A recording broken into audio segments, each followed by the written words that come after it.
Good morning, everybody, and welcome to the March 2023 District Data Coordinator meeting at the MHRIC.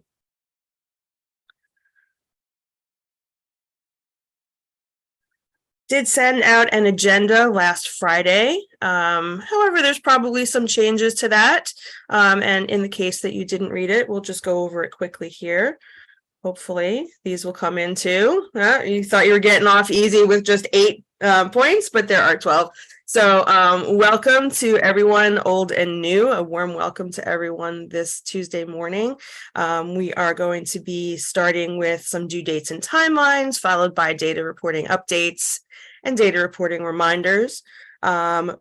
We do have a special guest scheduled for you today from the Mid-Hudson Migrant Education Office. They're going to be talking about the data collaboration. We then will have a break. We have a little word game made for you if you would like to do that, or you can just take a regular 10-minute break. We'll have some more data reporting reminders for you, followed by staff updates and reminders, a presentation by special services, testing services, then a general Q&A, and we will have some networking at the end of the meeting today. We heard you last time when you said that you would like it at the end, so it is at the end with a break also. So let's get started with some due dates and timelines.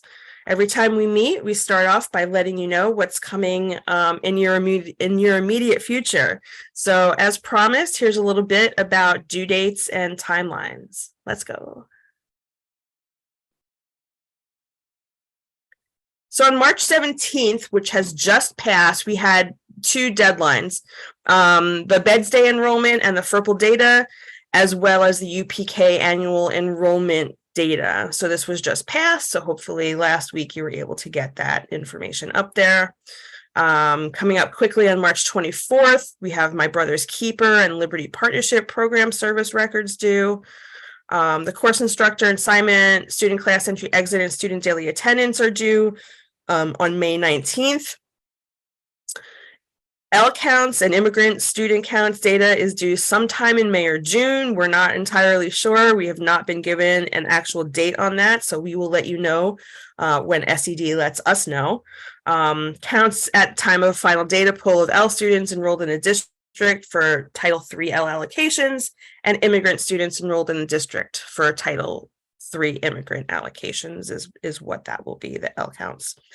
The final 2, we have UPK annual enrollment data due on June 2nd. And again, sometime in June, we don't know when, but we will let you know once we know. The special ed end of year reports collection opens, and that will be for the reports VR 11 through 16. And as always, just to say, the SED dates are listed. So anything with that asterisk means that the submission deadlines for the RIC are the Wednesday prior. So anything with that asterisk you see is a Friday, and the our deadline to you is that Wednesday, so that we can, everyone can make sure that your data is spot on. All right, moving on. So that was an excerpt. The previous slide was an excerpt of the 2022-23 data reporting timeline. But if you'd like to review the full timeline, that is at the link at the top of the screen. They being SED, change the timeline not infrequently. So just because you looked at it once in the beginning of the year doesn't necessarily mean that it's entirely accurate. So continue to look at that timeline as time goes by. You will probably notice some changes.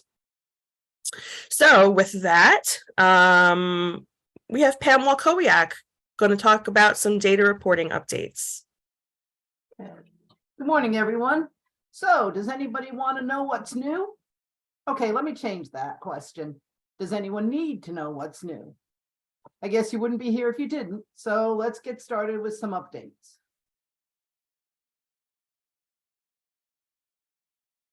our first slide here is something new to our DDC presentation. However, it's not a new process.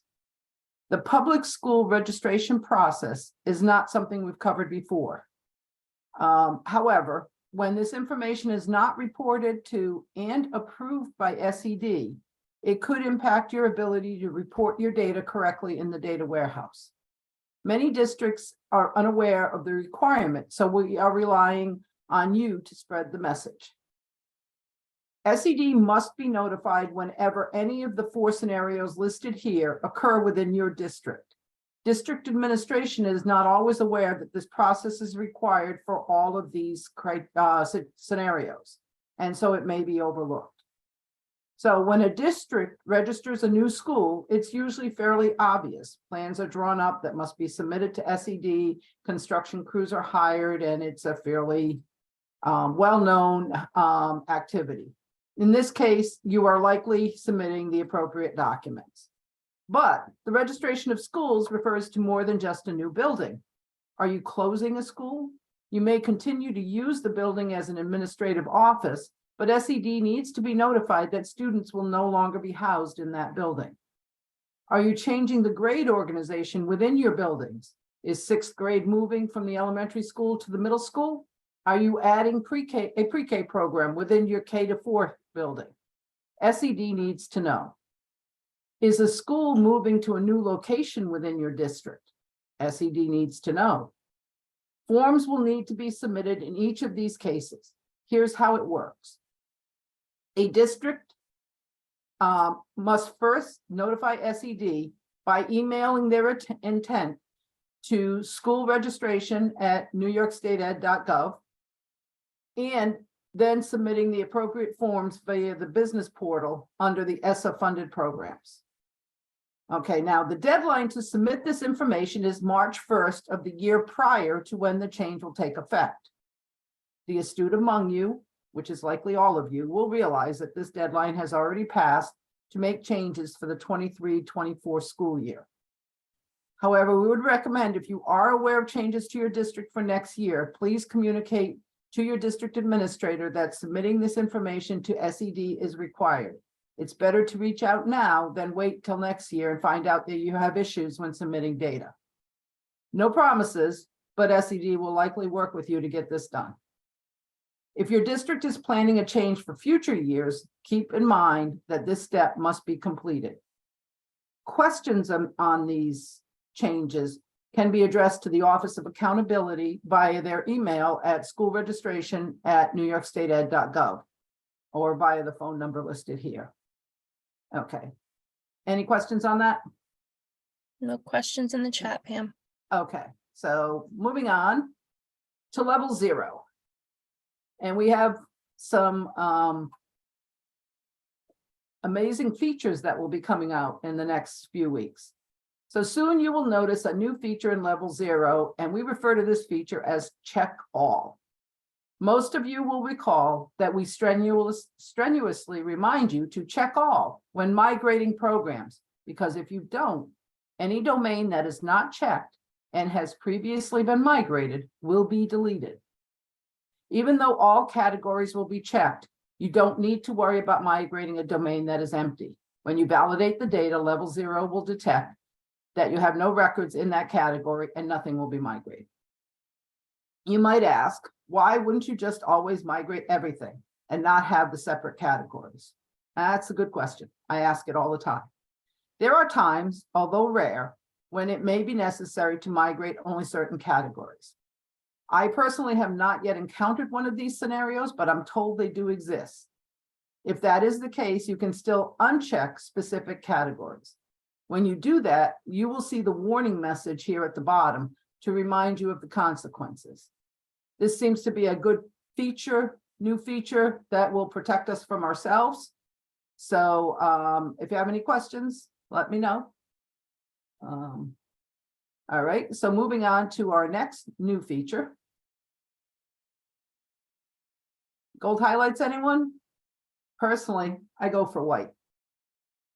But gold can be eye-catching also, and that's exactly why it was chosen. So you may recall that a few years ago, level 0 was updated to highlight the upload column in pink whenever new data was imported or updated at level 0 after the most recent migration. It was a warning that not everything in level 0 had been migrated yet. Taking that to the next level, we will now see gold. Okay, as soon as we activate it, you will also see gold highlights in the last update column to indicate that it has been more than 14 days since the data in the specified domain was either imported or updated at level 0. This lets you know that the data in level 0 is in that domain is more than 14 days old. The red highlights or the pink highlights in the last column will still indicate if the data in level 0 has changed after the last migration. Since SED guidance is that all data at level 2 should be accurate at all times, if a domain has not been updated for more than 14 days, this is a warning that it may be time to upload current data. It may take some time to get used to what you're being warned about. Keep in mind that the gold and the pink are actually not related to each other. The gold looks at the last time you imported or updated. If that is more than 14 days ago, then it turns gold. And if only it were really that easy to create gold. The last import column will not change. Only the last update column turns to gold, since an import will cause the date and timestamp in both the last import and last update columns to be changed. And finally, in the rightmost column, the pink indicates that you have imported or updated after your last migration. You may have migrated yesterday and updated a record today. That will make the last upload column pink. The 14-day rule does not change the way this works at all. Okay, any questions? And I think I saw some. Yes. Julie was asking if any of this information is written somewhere. So I'll tell you why I'm asking, and good morning, everyone. Sorry, I was running Morning. from another meeting. This would be wonderful that I could share with other departments so they might understand why, especially when you said that it should be, level 2 data should be accurate and up to date. And when it's past that 14-day time frame, having that written to share out to other departments might help in getting things on a more regular basis. Okay, all right. I don't have anything on the, at the tip of my fingers, but we definitely can look for that. Can I ask one of my colleagues just to make a note since? Yes, I will. Thanks, Sam. I knew it was. Well, if nothing Okay. else, we'll be distributing the materials, so it will be in the Right. presentation and it can be submitted that way. And also when it is released, because these are what's going to be upcoming in level 0, once we do turn those switches on, we'll let you know that as well. So it'll probably be documented in the only some thing sort I of know email. Julie specifically was looking for, SED wants the information accurate at all times. And that probably won't be included with this. So I want to specifically look to see if I can find that for you, Julie. In the beginning of the year memo too, they talk about having the data accurate throughout the year. Yeah, maybe I'll do that too. And yes, I actually was thinking of HR. And I know it's not every 14 days specifically, but just to kind of help a reminder that it should be refreshed as needed. Right. And actually, this is a nice segue into the last note that I had on my notes here. Gold will not appear for all domains. For example, staff attendance codes, student attendance codes, and location marking period that are typically loaded less frequently. So you will not see gold for those domains. Other domains such as SE events will not be turned on yet, since the data does not begin to be imported until later in the year. So we have some flexibility with this. We're gonna, and it's a learning curve for us. So we're going to turn it on, with the 14-day as was recommended. And we're going to not include those domains that I just mentioned. Staff data. It depends on the district. Some districts do it as part of their regular imports, and some do not. Again, the gold is a warning. So if you know you're not importing staff data as frequently, then you understand that as long as you know that the data is accurate up there, that gold in that particular domain, you may say, okay, yes, but everything's okay. So, and we have a little bit of wiggle room with some of these that, if you feedback comments to us, but keep in mind that we're looking at it from all districts' perspectives, and each district may be unique in the way that they go about things. So this is our initial implementation, but please feedback to us any comments or concerns. Okay, any other questions? Okay. And okay. We have new updates on the 8300 enrollment guidance. So this slide simply reiterates what we have discussed before. When a student stops attending and you do not receive documentation of a transfer to another district, the student should be exited with a 400 exit code and then re-enrolled with an 8300 enrollment code. And this applies to compulsory age students. The 8300 enrollment code should continue from year to year until the student is no longer of compulsory school age. So SED has issued updated guidance again. So we're going to take a look at that now. All right, next slide. The first update was related to grade level. The grade level that should be used to report the 8300 enrollment record. In the first year, you can report the student with the same grade level that they are currently in. For subsequent years, you would report the student with a grade level of unknown. You can also use the unknown grade level in the first year. That's a district decision. New guidance was also added recently that if an 8300 enrollment is the only enrollment for the year, a grade level of unknown is required. And level 0 will issue an error if that's not the case. So in the case where a student has been exited with the 400 and re-enrolled with an 8300, if they return to the district, you would then evaluate that student to determine the appropriate grade level at that time. Okay, so that's taking a look at the changes to grade level. The newest update is on location. Previously, the guidance stated that the student should be enrolled in the location that they had been attending. The new guidance changes that. All students enrolled with an 8300 enrollment code must be enrolled in the district location. And keep in mind, this is similar to what you do now with the 4034 enrollment code that you use for preschoolers who are coming in for a referral. Okay, so the district location, it does exist and can be used in your SMS. It may have a name that indicates its uses for preschool students enrolled for a referral. You may want to create a new location code that would be linked to the same beds code that would be used specifically for the 8300 enrollments. Okay. In addition to setting up the district location within the SMS, this change has required updates to both the data warehouse applications, including level 0 and level 1, which we will discuss in a moment. The final topics related to the 8300 enrollment code are courses, programs, and attendance.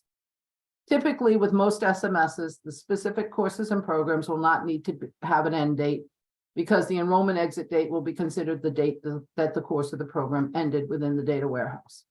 The main item to note here is that attendance should not continue to be reported for any 8300 enrollment.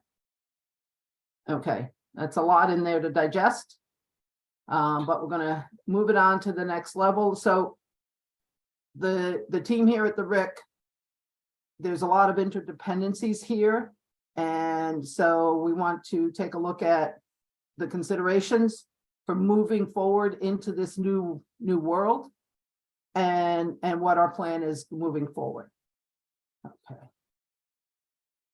So as the updates were rolled out to the service manual and to the data warehouse application, we initially advise you to hold. We are still in that holding pattern for a few more days.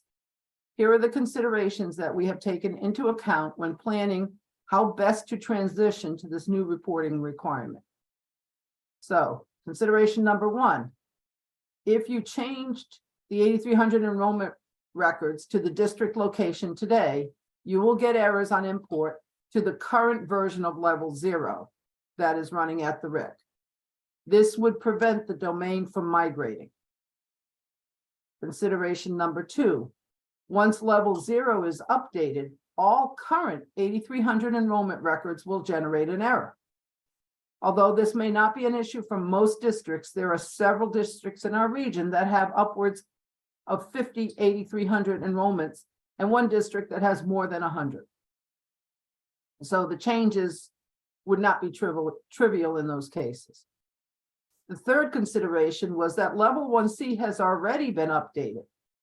So current 8,300 enrollment records will generate a fatal error at level 1C. The impact of that is that the specific 8,300 enrollment record will not migrate, but all other enrollment records that were required for the beds and UPK data pulls will migrate. Okay. And consideration number 4 is that students that only have an 8,300 enrollment record for 22-23 must now have a grade level of unknown. Okay, so with those considerations in mind, we came up with the following timeline that allows districts to meet the Beds Day UPK data pulls and then move on to the new requirements. Okay, so firstly, MHRIC will install level 0 version 18.02a, which contains these changes, on Thursday afternoon this week. Okay. Districts should complete this week's imports to meet the deadline by noon on Wednesday as usual. After your imports are completed, if you have 8,300 enrollments, you can begin to update those records with the district location. But keep in mind, you may need to define that in your SMS first if you're going to create a separate specific location for your 8,300s. Okay. For students who only have an 8,300 enrollment record this year, you will need to update the grade level to unknown. And you're going to want to check with your SMS support to determine if unknown is yet available in that SMS. After the level 0 upgrade is complete and your changes have been made, you should be able to import the 8,300 records successfully into level 0, and they should migrate through the level 1 container without any errors to level 2. Although I hesitate to ask, are there any questions? Yes, there is. I think it may be more for student services, or it'll vary by SMS, but will these students roll over with the 8,300 enrollment and UNK grade? Yeah, that's if you're talking rolling over into next year, that's going to be your student services or SMS support that can answer that.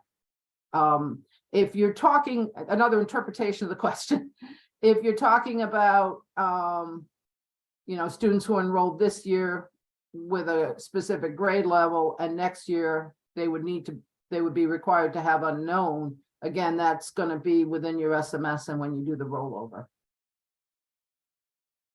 Did I answer that? Mm-hmm.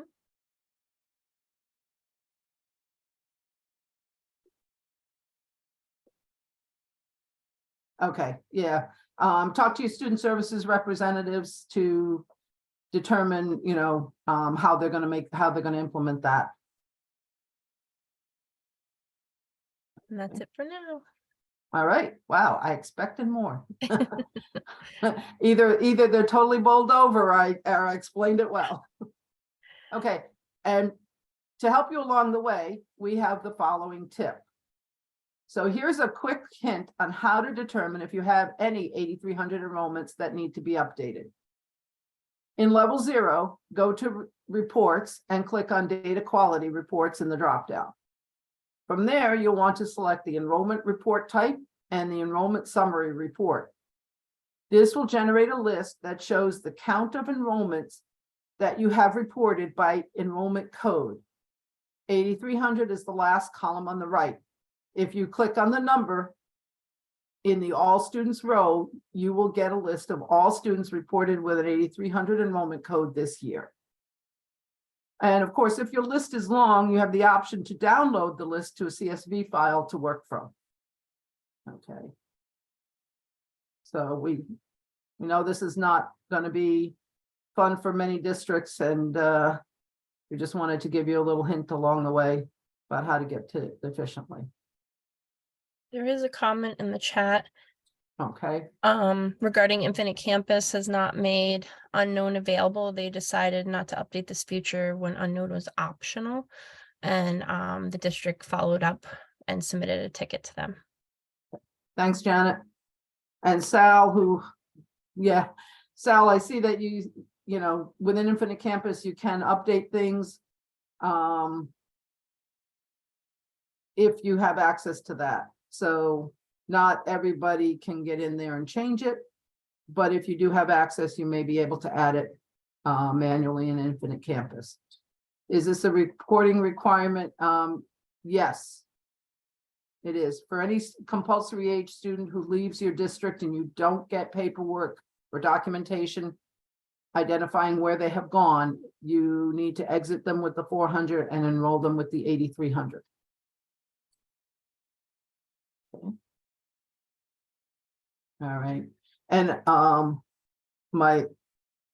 I know there were some slick implementations of the prior guidance in some areas to report the 8,300s. And you know, although I very much appreciated how that was done, unfortunately, we do need to move forward with the new requirements.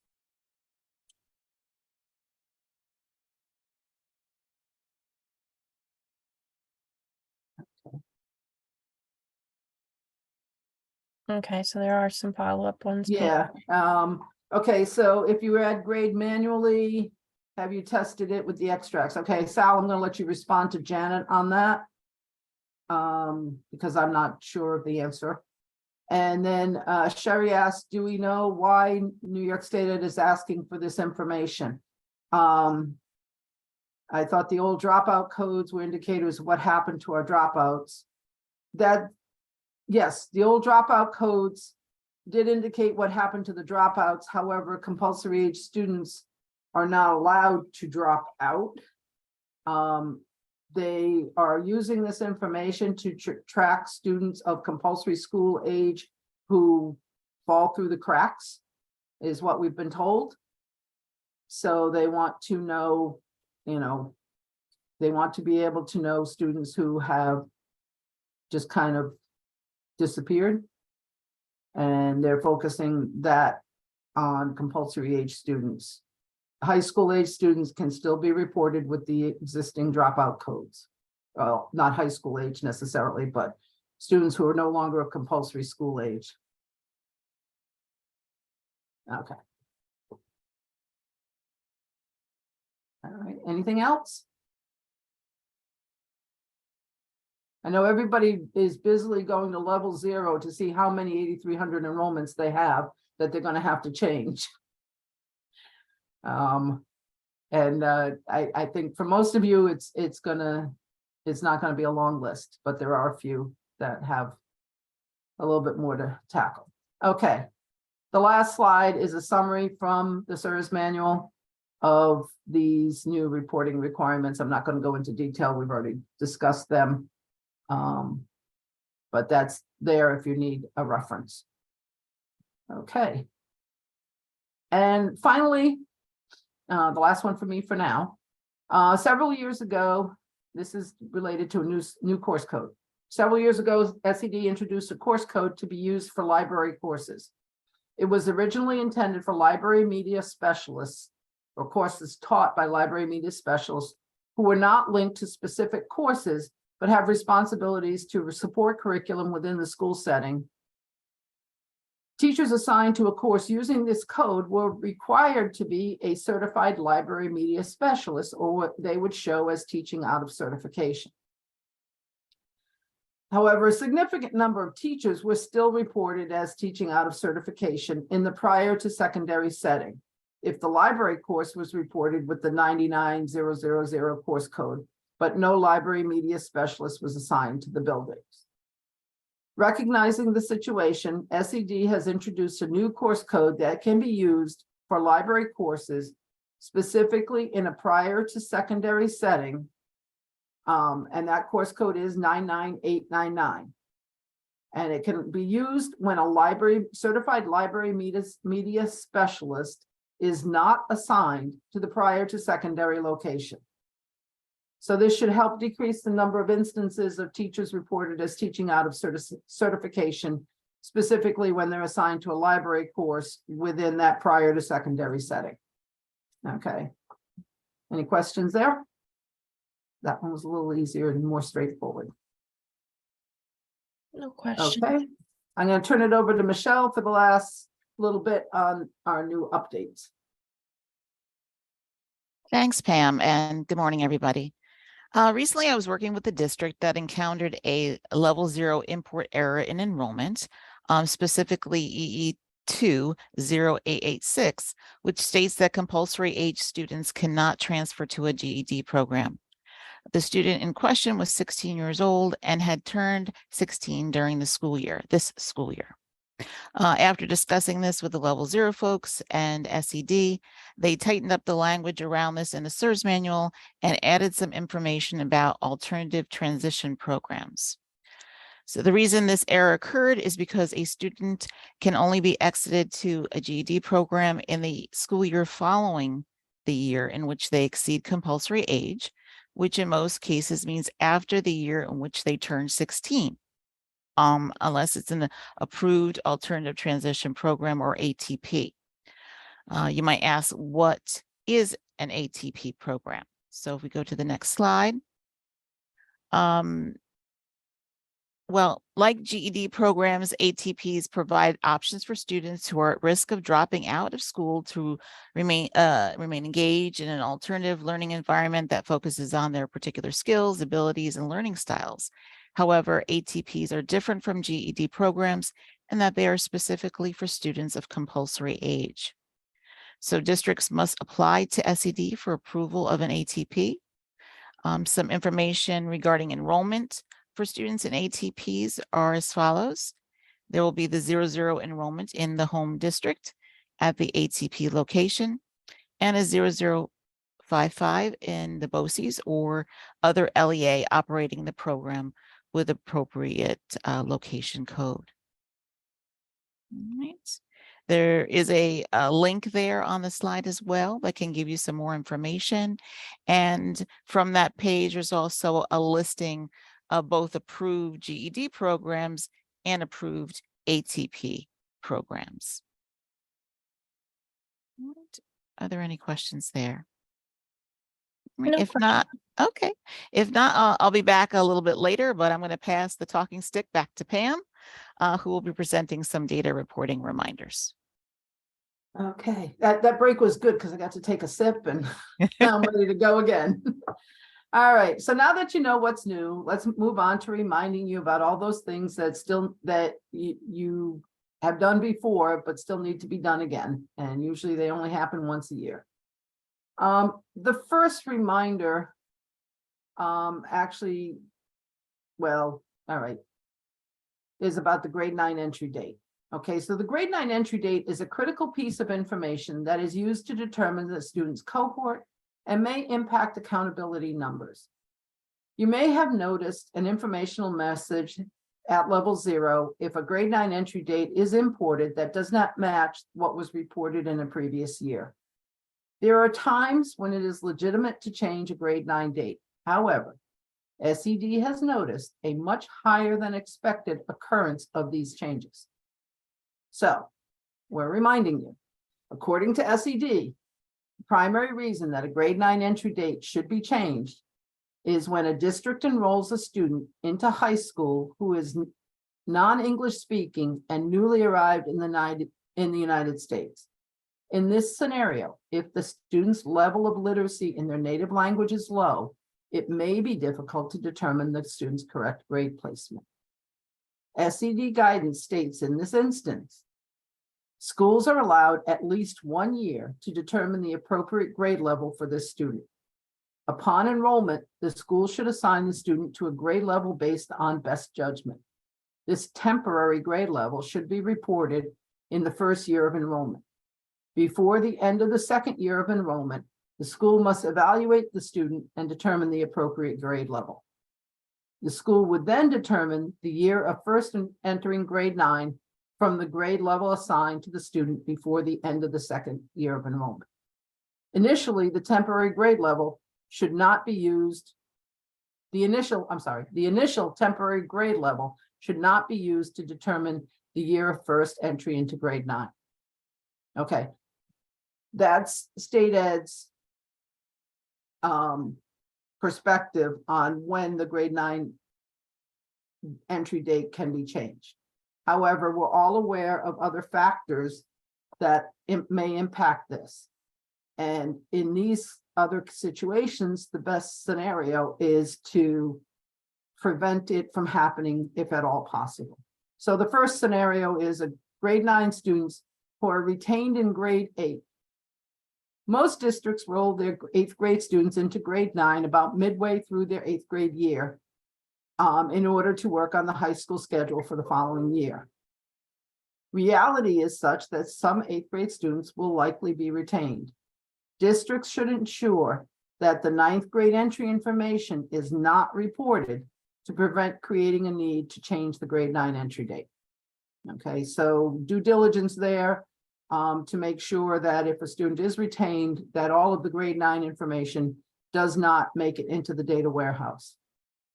And one final situation which causes confusion about grade 9 entry dates is for ungraded students.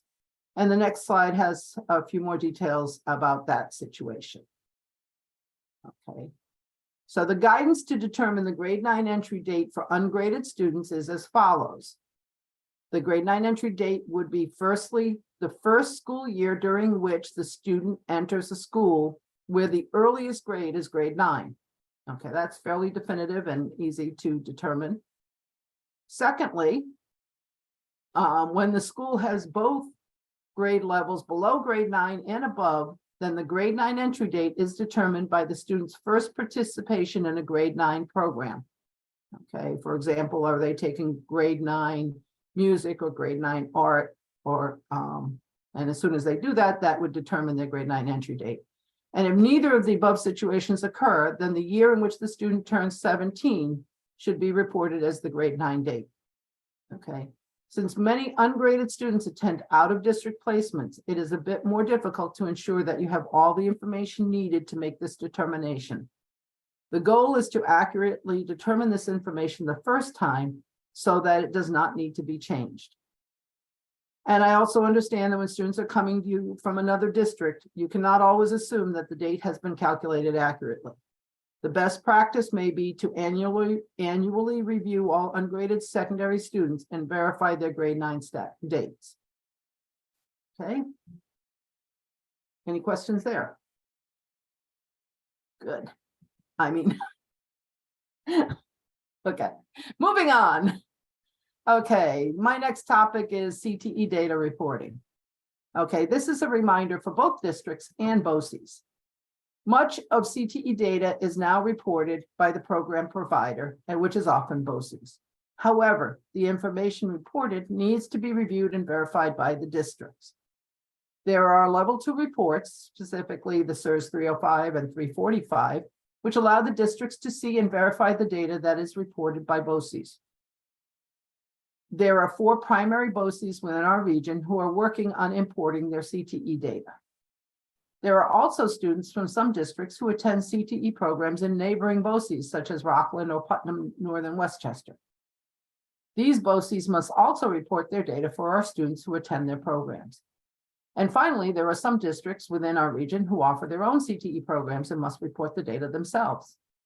So some Practical concerns about reviewing CTE data and why we bring it up now. So firstly, guidance counselors at both the district and BOCES know the students best, and they are not typically scheduled to be in the office during the summer when verification hits its peak. It is important that they are involved in the verification and error resolution of this data. So best practice is to review the CTE data prior to the end of the school year. Secondly, BOCES needs to have entered the data and migrated it to the data warehouse before the districts can review the data. Some data may be available now, but other pieces such as the skills assessment results and the final course outcomes may not be available until later in the year. This causes a very short cycle to review and make corrections if needed. And finally, districts and BOCES must communicate to determine graduates who are eligible to receive the CTE endorsement on their diploma. Okay, so this brings us to our recommendations. First, plan for it. Put it on your calendar and and schedule it with your guidance counselors. Second, communicate. Ensure that you know who to call at the district or at the BOCES, depending on which location you're in, if you have questions. And thirdly, start early. Check out the reports. If there is data available now, you can begin to review it. Okay.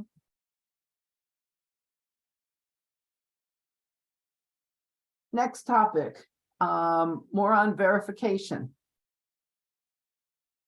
The first two items on the list have, as Helen mentioned earlier, have recently passed, but they're there just for completeness. Okay, we are at the beginning of the intense verification time of year.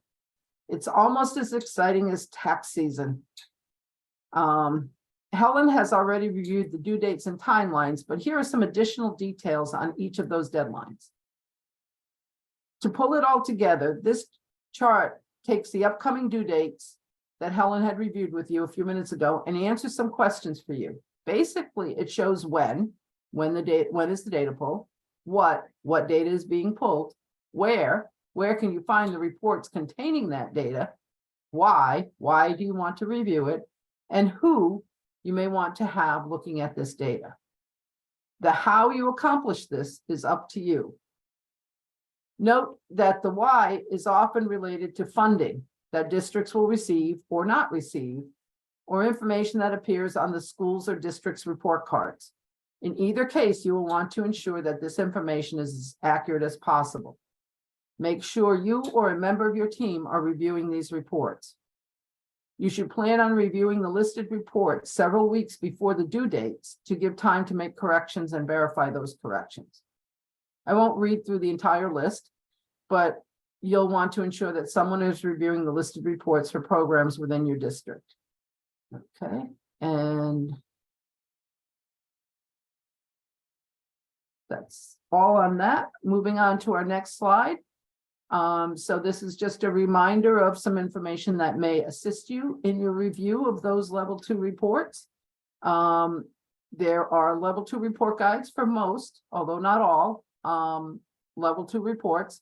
And here's a partial list here that you can use when you're trying to interpret the results that are printed on the reports. Okay, I know SED has been adding to this list, so check back frequently to see if new reports are added. Okay, the next reminder is about the .1 reports. The .1 reports are available in the beds folder at level 2. Currently, you have a .1 report available for the January snapshot date. You can use this report to compare to your current data.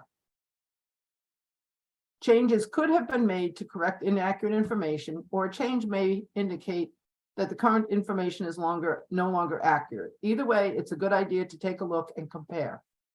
The second data pull will occurred last week, and after that data is ready, you will see a second .1 report available for March.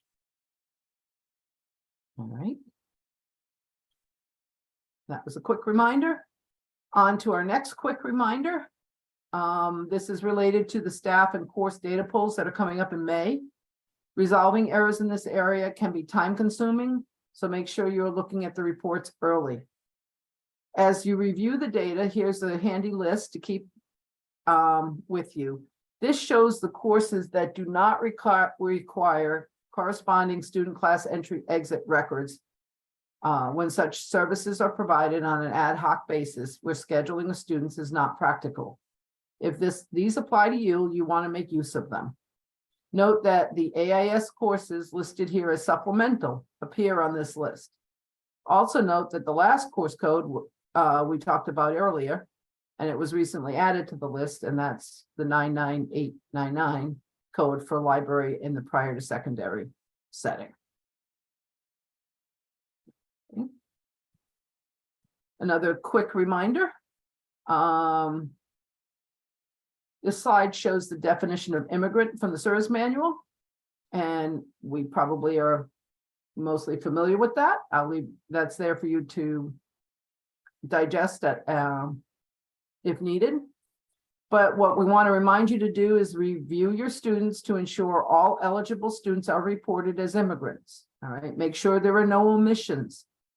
And remember that immigrant status ends. You also need to review all students currently reported as immigrant to ensure that they have been in the US for less than 3 full academic years. If they've gone over that, you want to end them at the end of the previous school year. When they reach that end of the year in which they reach the 3-year limit. Okay, any questions on that? Okay. Those were quick reminders. All right, now next topic is back to Michelle to talk about ELLs. Thanks, Pam. Sure. All right, so reminders here about L students. English language learners or L students represent a specific subgroup that SED uses in its level 2 reports, and aggregate counts of Ls are provided on data.nisa.gov. The performance of L students are also an ESSA accountability metric. Records pertaining to L students are typically pulled several times a year for various reasons, such as for the NISA slot testing or funding allocations. It is important, therefore, to make sure that L records are regularly imported to level 0 and migrated to level 2 throughout the school year. So again, just for review on the next slide, what is an L student? An English language learner is defined as a student who, by foreign birth or ancestry, speaks or understands a language other than English and who scores below a New York State designated level of proficiency on the NISA TEL or the NISA slot.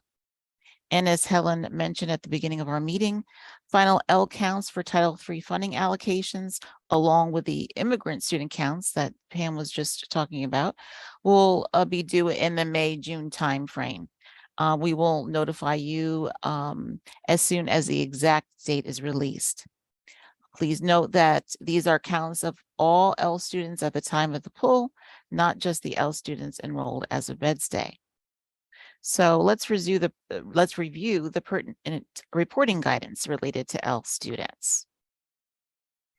So an L student, all L students must be reported with the program service 0231, which is the L eligibility. And they have to have an L program service, which we'll talk about in just a moment. Students may also be reported with 1232, which is SIFE, or students with inconsistent or interrupted formal education, and or 0242, eligible to take the NISA slot. And for those two items, you can, if you're not familiar with them, you can look up the additional details and criteria in the SERS manual. All right, so moving on to the next slide, we'll see those program codes that I had just mentioned. So when you have the L eligibility, you must also report one of the codes. So you see the codes listed there. 5709 English as a new language is probably the most popular one you see the most frequently. And you see the other ones there as well. Transitional bilingual education, one-way or two-way, dual language program, and L eligible, but not in an L program. Additionally, students can be in they can be in only one of these programs at a time, but they may participate in more than one during the school year. If they do participate in more than one, a program record must be provided for each, and the records must indicate the beginning and end dates of participation as appropriate. All right. Also, if we look at the next slide, LEAs must identify the level of service and at which an L-eligible student is receiving service. So there are 3: full, partial, and none. And if you need to exit an L student, this is based on specific reasons. So a student's L eligibility, so the 0231 record, can only be closed using one of the 4 codes/reasons listed here. So the 3011, which is L eligibility exit using NYSA slot score only. So this is a score of commanding when we're talking about the NYSA slot score only. And then you have the 3022, which is L eligibility using NYSA slot score and results on the New York State assessments or regions. So we're talking about a score of expanding here, and that they scored a 3 or 4 on the ELA state exam, or they scored passing on the English Regents exam, in addition to the expanding. Then there are 2 additional ones, 3045, which is L eligibility based on review of identification determination. And there was a 3050, which was specific for L eligibility using August, September 2021 NYSA slot score only. There was a special administration of that at that time. So again, SIRS manual is your place to go if you need some more information about the 3045 or 3050. Most often you'll be dealing with the 3011 and the 3022. So, but before we move on, I just want to mention a little planning note here. The NYSA slot results that you use to exit your L students come back very late, typically in August, extremely close to the end of your deadline. So you will want to make sure to be on the lookout for those scores.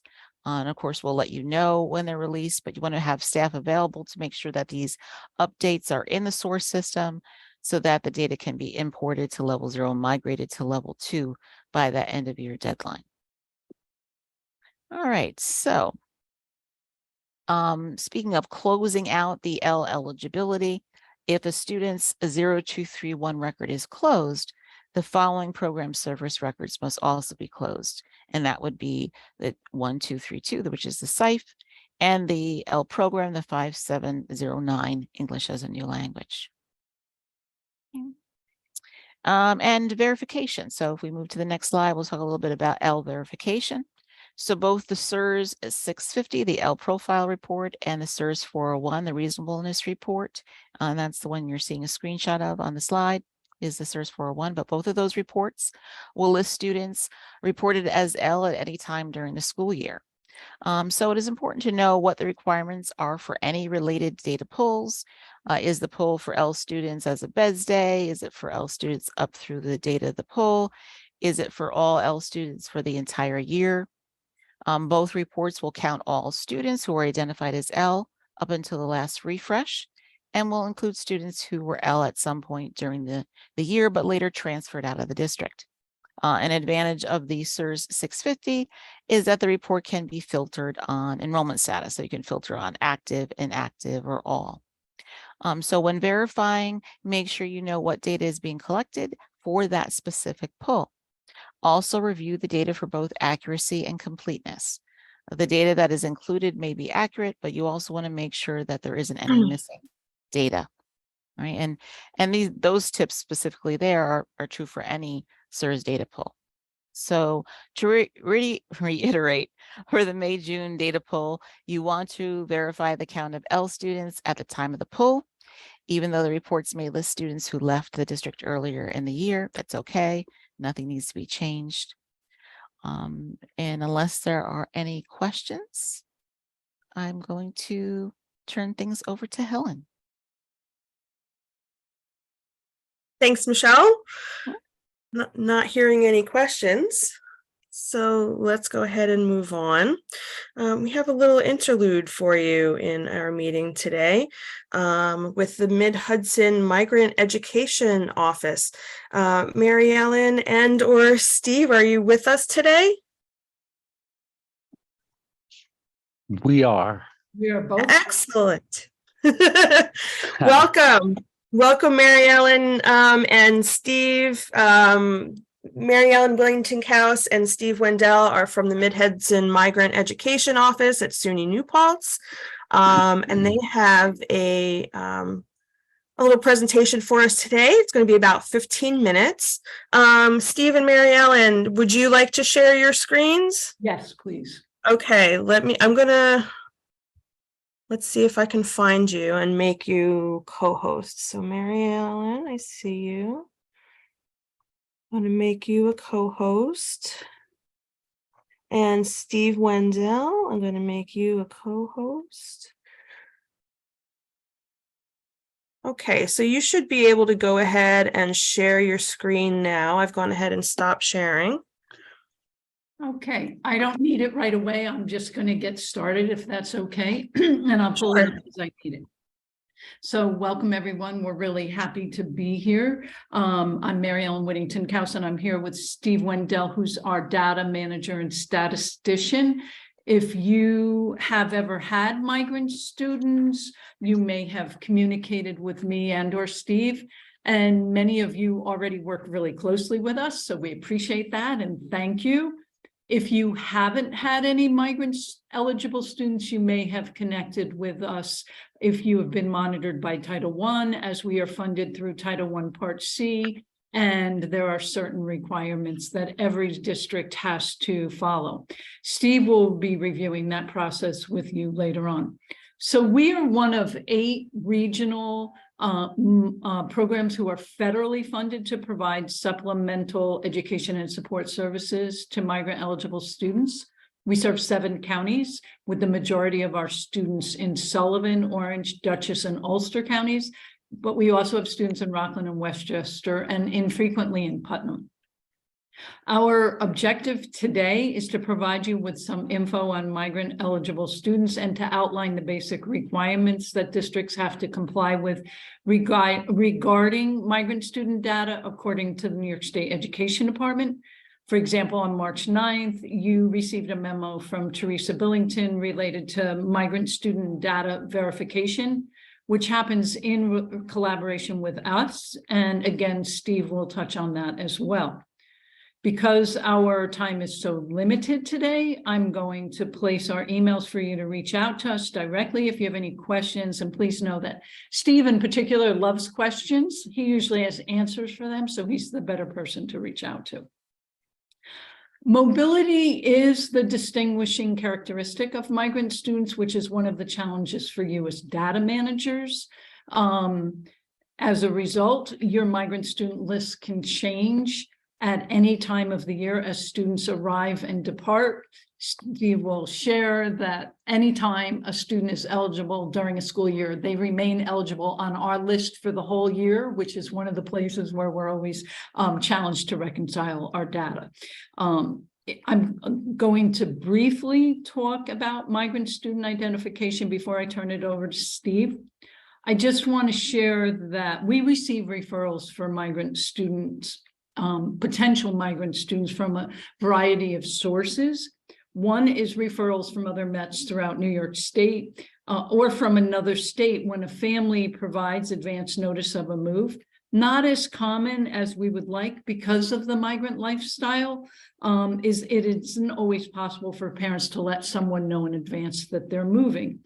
Our information exchange is through our federally funded migrant student information system, because like you, we are always doing everything we are supposed to, or trying to do everything we are supposed to protect data privacy. We might get a referral from a current or previous migrant eligible family member or friend, and we get them from school districts. who identify potential migrant students at registration, and sometimes through an ENL or bilingual teacher or someone who's providing direct service to an individual student and recognizes that they're demonstrating some connection to agriculture. So that's really important when we're talking about migrant eligible students, as far as the Department of Education and the New York State Education Department is concerned, is that in some way they're directly connected to a migratory agricultural worker as a parent, guardian, or possibly they themselves. So what I'd like to do right now is share with you the New York State website, where you will find, so if you go to nysmigrant.org, and you go to resources, you will see there's a drop down for school districts, and that's where you can find the Mets in your region. We're in your region, but you will also find all kinds of information that's specific to school districts, and the requirements are all connected to data. So the first one is identifying students. And so all districts, whether you've had previous migrant students or not, through Title I are required to have something in place to determine if a new enrollee is potentially migrant eligible. And so this is the form. Many of your school districts have specifically adopted this form, as long as there's some process in place to determine potential eligibility, and that document or information is shared with us, then you are in compliance with that component of the data that is necessary. The other thing that, and so then I just want to share that, as it says here on the website, you can either fax that completed form to the state, and that's Will Messier. You can fax the one that we share with you. It has our fax number at the bottom. You can mail it to the state. You can mail it to us. And below, there's actually a fillable right here, and I'm not going to open it, a fillable referral form. We are not, we at the Mid-Hudson Migrant Ed program are not recruiters. We do not determine eligibility. The State Education Department has a memo of understanding with a program within the New York State Migrant Ed program called the Identification and Recruitment Program, and they determine eligibility for our program. Once students are identified as eligible for migrant services, our program provides the services sometimes in school buildings, sometimes in homes, sometimes in community centers, sometimes virtually. There's a variety of ways that we can provide services, but there still remains to be data management that happens at the school district level. So I am going to turn it over to Steve, for him to share with you what those requirements are. Thank you, Mary Ellen. Let me get off of, I am off of mute. Okay, thank you, Mary Ellen. And a special thank you to Helen and your team for having us here today and giving us this audience. If nothing else, just to help people have the awareness of who we are. I think Mary Ellen's going to put our contact info in the box. And then a special thank you also to all of you who work in data, who over the last several years have absolutely elevated the priority of migrant students by keeping the data so accurate and working with us. Just your willingness to answer the phone or respond to my emails and your patience with me and our little program, it's indispensable to our mission. So thank you so much. Today, all I want to do is basically cover our timeline, touch on all of the major data interactions that occur between our program and you as representing the district. There are 5 events in total.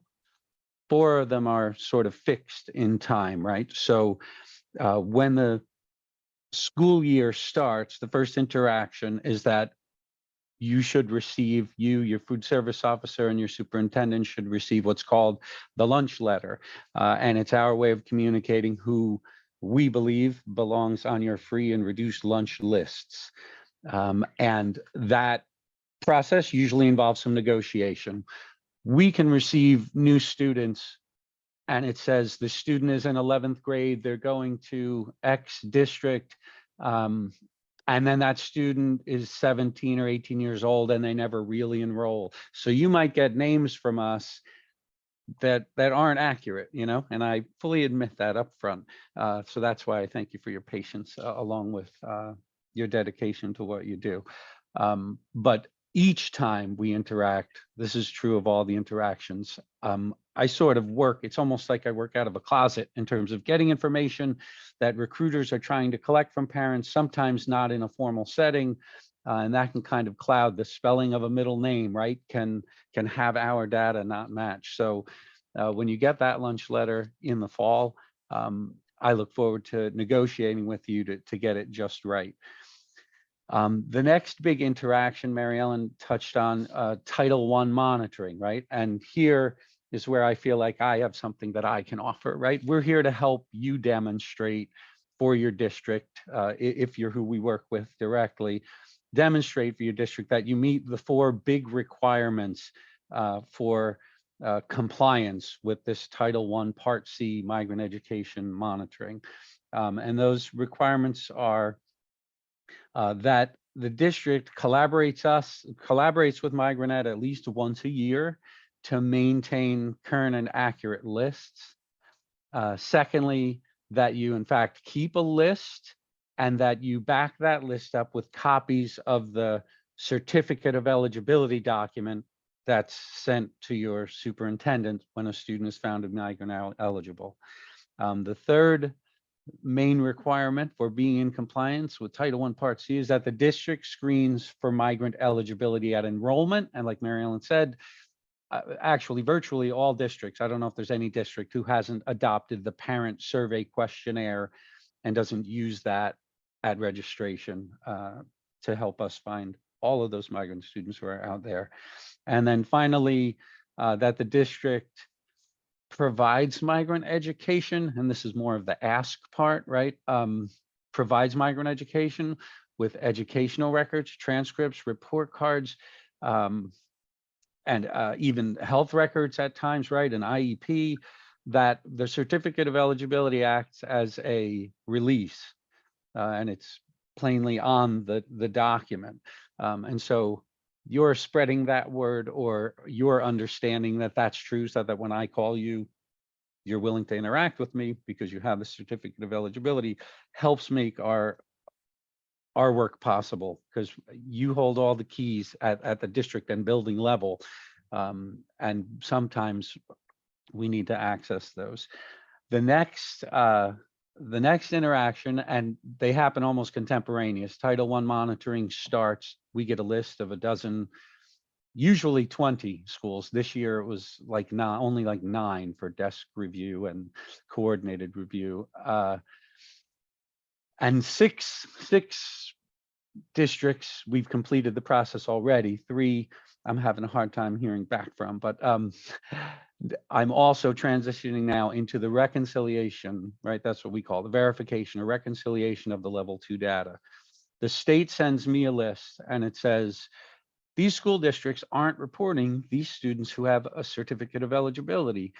And then they also send me a list that says the school district is not, is reporting the following students, but they don't have a certificate of eligibility. And this is where, you know, a district that has 122 students, it can take us some time. So thank you again, as always, for your patience with working with us to figure out why students are on and off different lists. Sometimes it can be because the student arrived a week ago and New York State still hasn't sent you a certificate of eligibility. Sometimes it's a name spelling. Students are in a different district, they're in a newcomer program. So it's a lot to go through, especially with the bigger districts. But that's level 2 data reconciliation, which also happens in winter. Something that may have happened in the past, but as I took on the role, I wasn't familiar with, and I'm reinstituting, is sharing the migrant end status. with ELL students, as we saw, I think, if they test out of it, then you have to end them. The same is true for migrant students. And I'm in a good position to be able to share with you. I'll negotiate with one or more of you to learn what the very best time to give you that information is. I don't know when your data closes out, but for students whose migrant eligibility would end during this school year before June 30th, we'll call it, I can let you know to remove them as of June 30 so that you don't re-enroll them on July 1st. Sometimes when we get the reconciliation list, it will show that districts are still reporting students as migrant from a year ago or 2 years ago, even though their eligibility is ended. So that were the first 4 fixed points, and the last one is the district superintendent letter, which is the formal notice that you have new migrant student in your district. These come throughout the year. They come in summer, and this is another reason why our lists, they almost never match perfectly, right? This is just an ongoing process. So when these letters arrive, according to the letter, there are 4 steps that the district should be taking. And thank you, Mary Ellen, showing the letter now. And in a nutshell, those 4 requirements are that the student get coded, right, as migrant, which is distinct, right, from L necessarily, or oftentimes they're also L. They are oftentimes also immigrant, but for those of you who aren't that familiar with migrant ed, right, it's its own coding in your data management system. Next, enroll the student in the district free lunch program without having to complete an application, right? They have categorical eligibility. Many of your districts don't charge for lunch anymore. We recognize that seems to be more common than ever. So this isn't always, top priority, but certainly for districts who charge for lunch, this is important that we get the information in as soon as possible. Third is the state says that you should provide scores from state assessments, report cards, and other relevant records. Also, to the extent possible, facilitate the actual services, right? If we can, if it's not, if there's no reason not to, can you allow a migrant educator to push in or be in a building to have pull out tutoring? So play nice with migrant education. That's number 3. The 4th and final requirement listed out in a nutshell again is, and this is the biggest challenge and the most helpful thing, and some of you have moved this forward for us. I don't know that you're the best professionals within the district to really affect this kind of change within the district, but to the extent any of you have, thank you so much. And if any of you see any opportunities and could be that kind of ally, so greatly appreciated, is how this document, the certificate of eligibility and awareness of it, can be moved throughout the district, from the food service officer to principals, to guidance counselors, to individual teachers.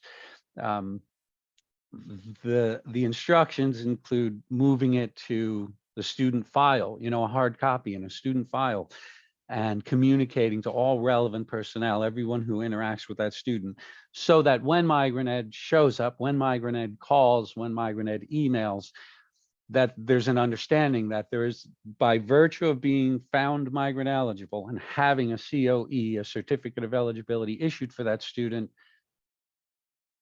there is a release on that document, and therefore we're sort of a partner in the education process in the same way whatever Title I AIS teacher falls under who's already in the building, no one, the guidance counselor doesn't say to them, I'm sorry, you don't have a need to know, I can't tell you about that student, right?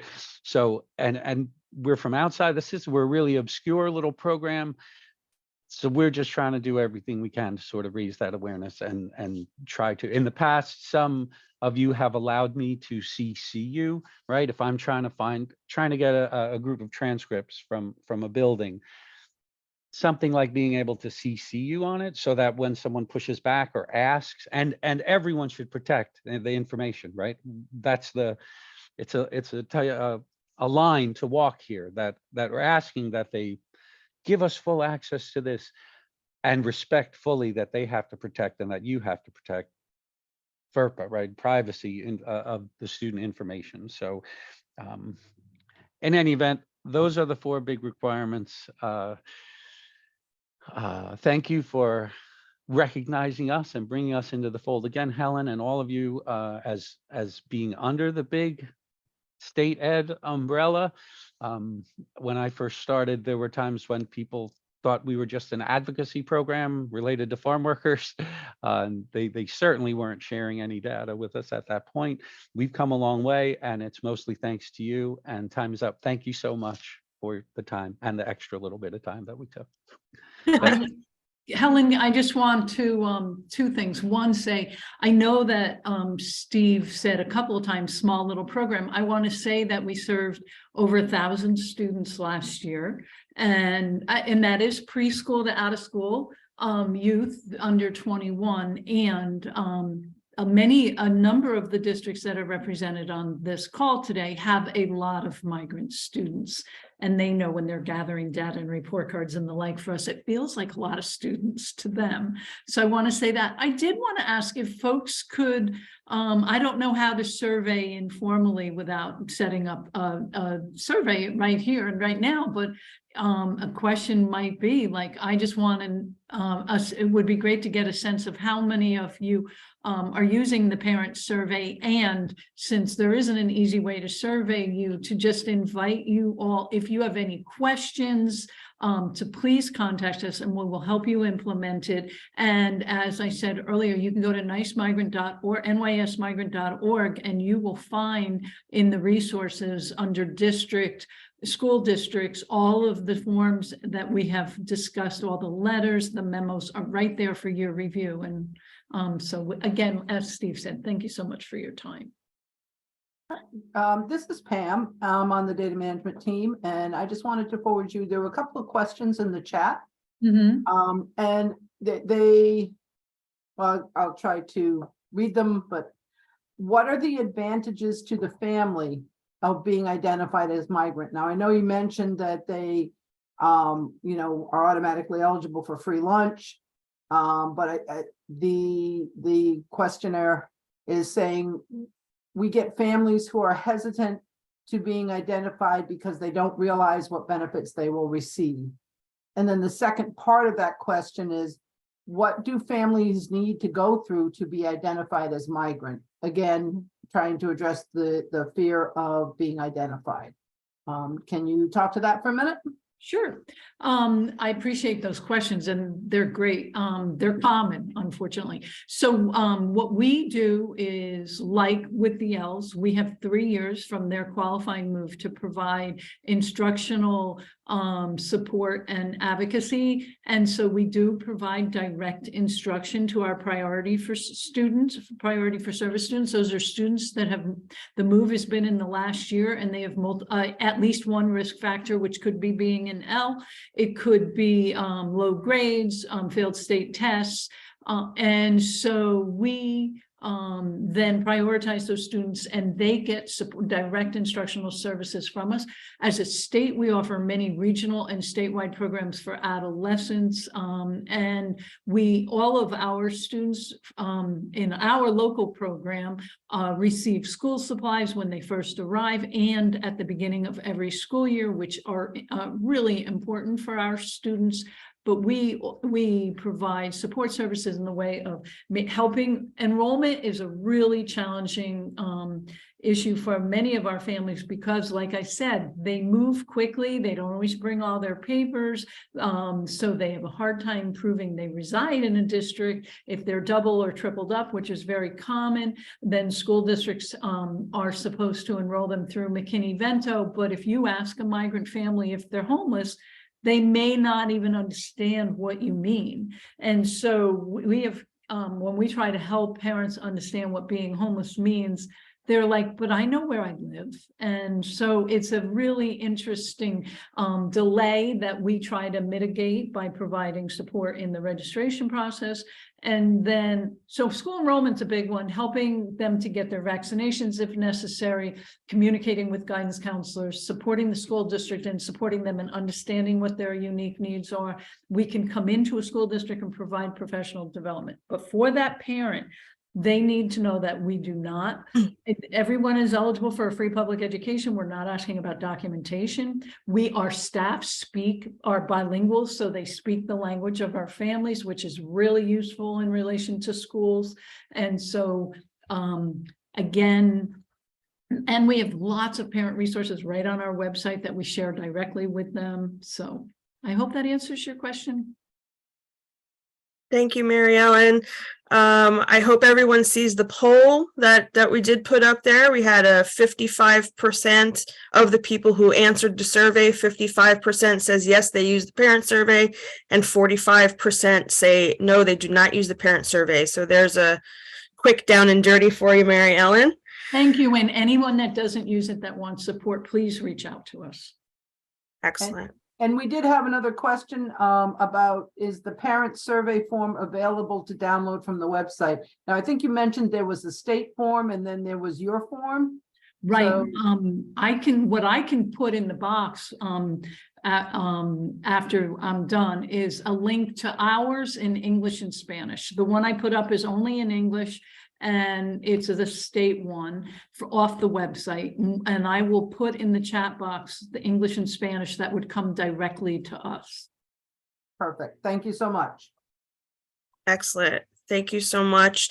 Thank you, Mary Ellen and Steve, for presenting today. We're very happy to have you. And we do have one more portion of the meeting to go before our halftime break. So I'm going to get right to it.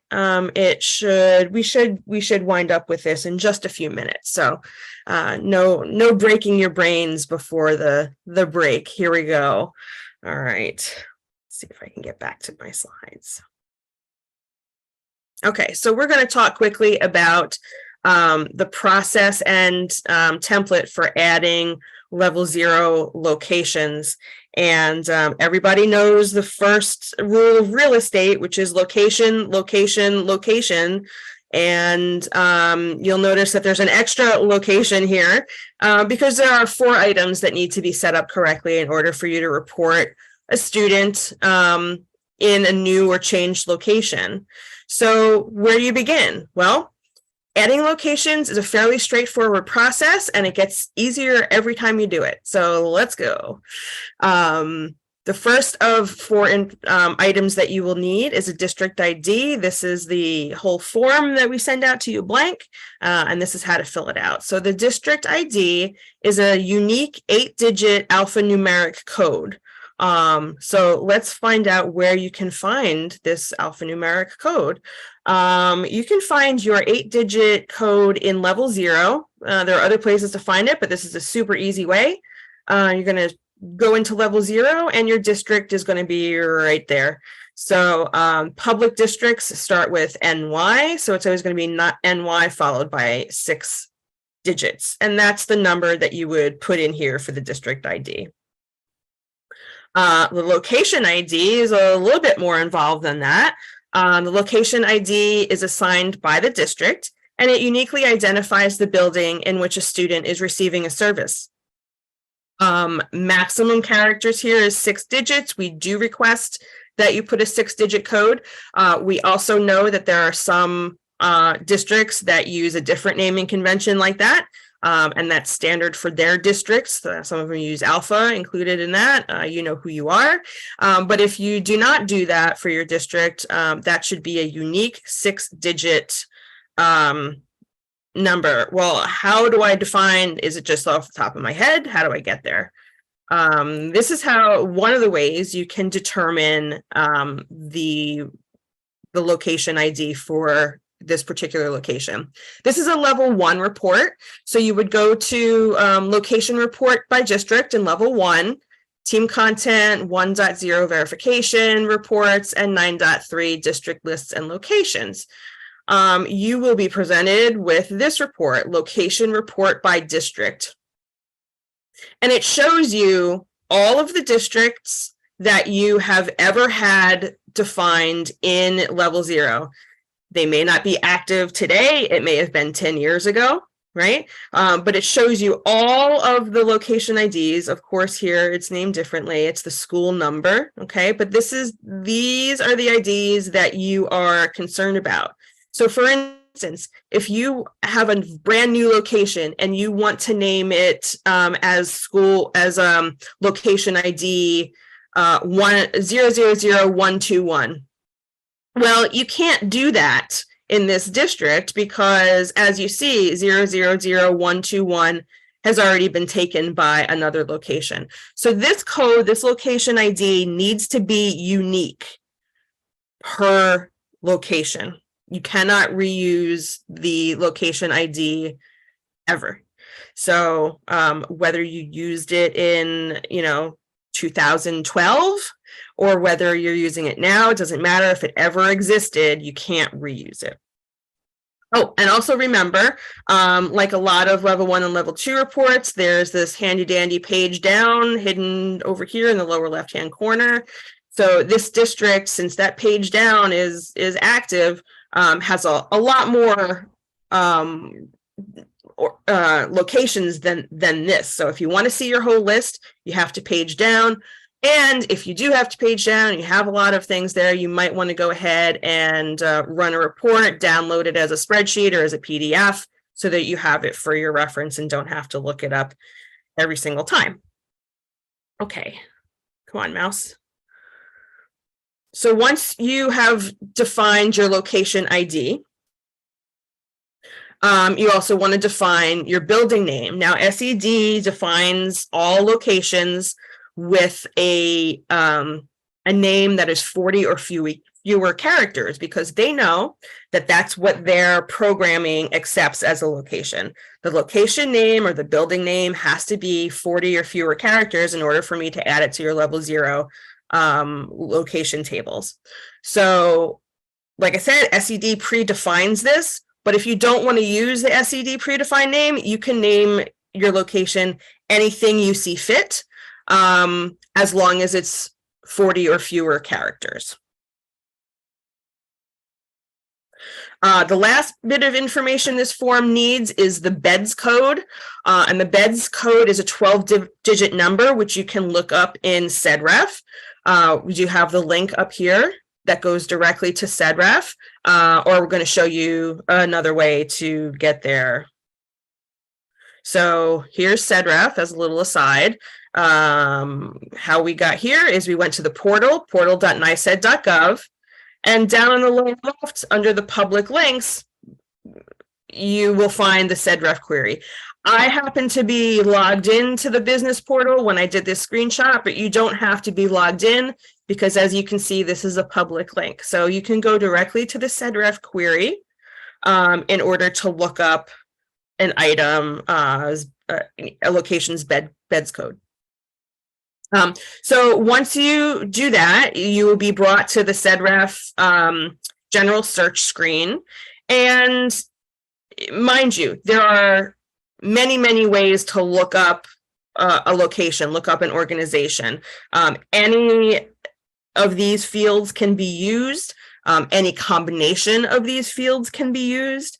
But to keep it simple, we're just going to stick with the name or the popular or legal name of an organization. And in order to do your search in SEDREF, you need to put a wildcard after it. In this case, the wildcard is a %sign. It tells you to put it at the end of the institution name. You can also put it at the beginning of the institution name. You can put it both at the beginning and the end of the institution name. In this case, when I put it at the end of the words New Paltz, it's going to show me items that start with New Paltz and end with something else. If I had put the wildcard also in front and at the end of new paltz, it would tell me items in said ref that have new paltz somewhere in the middle of their name. So something comes before and something comes after. If I just put it at the beginning of it, it's just going to show me things that end with new paltz. I hope that's clear. Okay, so for this instance, we're going to put new paltz %. And then we go ahead and click find. And once we do that, oops, go the wrong way. Once we do that, we will come up with a list of everything in said ref that had new paltz and then something after it. So here we see new paltz CSD and a bunch of other things that may or may not be available for placement. In this case, it looks like everything is. We're just going to go ahead and look at the new paltz CSD. I know Pam talked earlier about placing students in a district location for preschool, so just for example, we're choosing New Paltz Central School District as a location. And when you choose that, you will see that there are a number of things that come up on the said ref listing. So the first thing that you see is this institution ID, right? And because it's the very first thing on the top left of the page, sometimes people think that that's the correct code to put in, but it's not. The code that you're looking for, the BEDS code, is otherwise known as the SED code. So this is the BEDS code right here. A surefire way to remember that you need the SED code and not the institution ID is that SED rhymes with bed. So the SED code is the BEDS code. The end. So if you're ever confused, just remember that little rhyme. SED rhymes with BEDS. You put that number in to the form. Incidentally, there are some ways here that you can see whether or not the location is going to be accepted when I try to put it in your location table. Is it inactive? This field here is very important. Is it inactive? No, that means it's active. Why isn't it the active field and a yes? I can't answer that for you. This is just how it is. So if the school shows an N for the inactive date, for the inactive indicator, then it's likely that you can add that location. If the inactive indicator is a Y, then that means, yes, it's inactive. And in that case, over here, you'll have the inactive date. So if you have a date here and it says Y under inactive, I'm not going to be able to add that location for you. And there are some other things that are challenging at times when doing this, but that's the basic information that you need. This is your SED code. Come on. Okay, so now you have your whole template filled out. You have your district ID, location ID, building name, and BEDS code. So what do you do with this? You email it to me at datawarehouse@mhric.org. I try to process new location requests the same day that I receive them, but I can't always guarantee that for extenuating circumstances. So once I do process the request, there's an overnight refresh process, which adds the location to your level 0 location table. For example, and generally speaking, if you send me a location add request on a Tuesday, you should see it at level 0 the following Wednesday morning. So, and I always do respond to emails letting you know when it's been added. So Pam, what if? What if what? All right, over the years, as we've processed location codes, there's circumstances that can sometimes confuse the process. And so we wanted to mention a few what ifs. Although these circumstances aren't always, frequent, they do occur. So one point to note is that SMSs are different in the way that they store your local location IDs. Okay, and you may want to find all the locations defined within your SMS and compare that to your level 1 list. That might not be a bad exercise. And they should match, but I'm willing to bet that they won't be completely in agreement. And one caveat as you're doing this is that some SMSs, for example, School Tool, they populate their table with, I think, every school in New York State.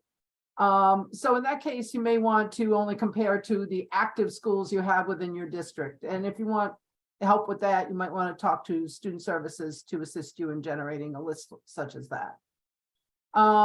Okay, so once you know that your SMS list is, aligned with what's at level 1, and you've identified those that are active versus those that are currently inactive, what happens when things change?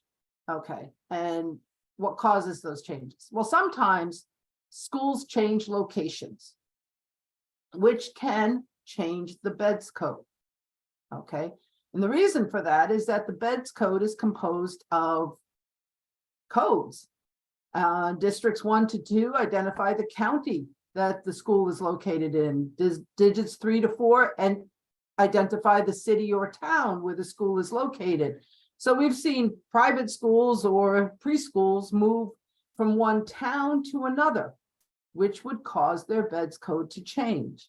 When their beds code changes, you must assign a new local ID, local location code, because you can't reuse the same one and link it to a new beds code.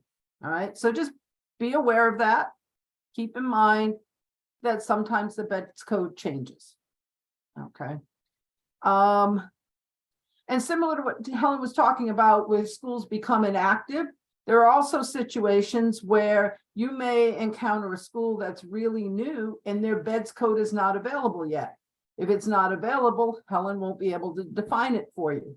And we will work with you to try to get to the point where it can be defined. But we're relying on SED to generate those beds codes and add them to SEDREF. And sometimes we have to be patient, which may or may not be easy. And the other situation that I've seen occur in the last few years is as sometimes districts transition from one student management system to another, they may bring forward into the new student management system only active locations. So in that case, which is why I recommend comparing what's at level 1 to what's in your SMS. In that case, your list that you generate or can see in your SMS location table may not be complete. There may be other locations that have been used in prior years. It's a one-time exercise if you have that level 1 list to take that list and add it to your SMS and mark them as inactive, but just simply so that you don't reuse those codes. All right, so those are just a few little what if scenarios that you might want to keep in mind as you're working with location codes. Yay. Thank you, Pam. And we have reached a milestone of about halfway through the meeting. So we're going to go ahead and take a break at this time. We do have a word search game for you. If you like to play word searches, you can go ahead and do that.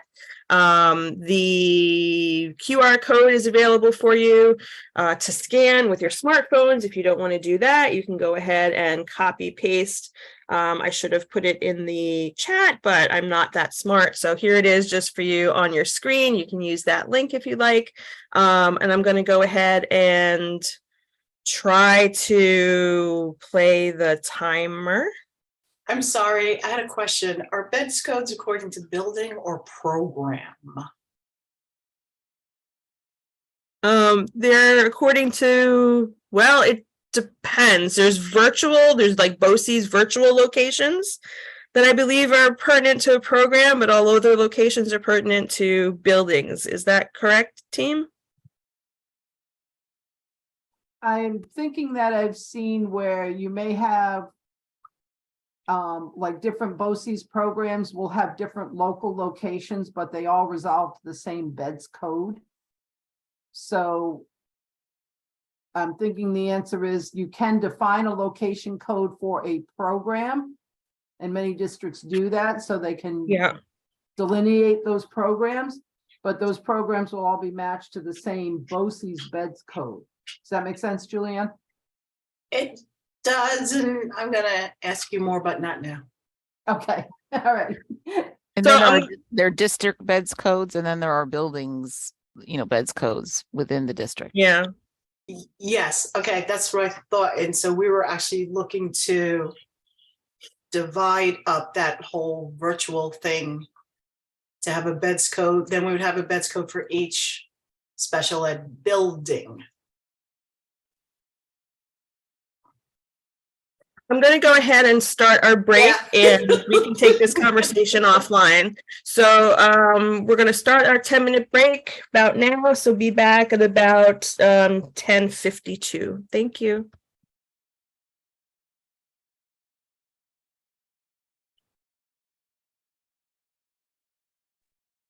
Maybe.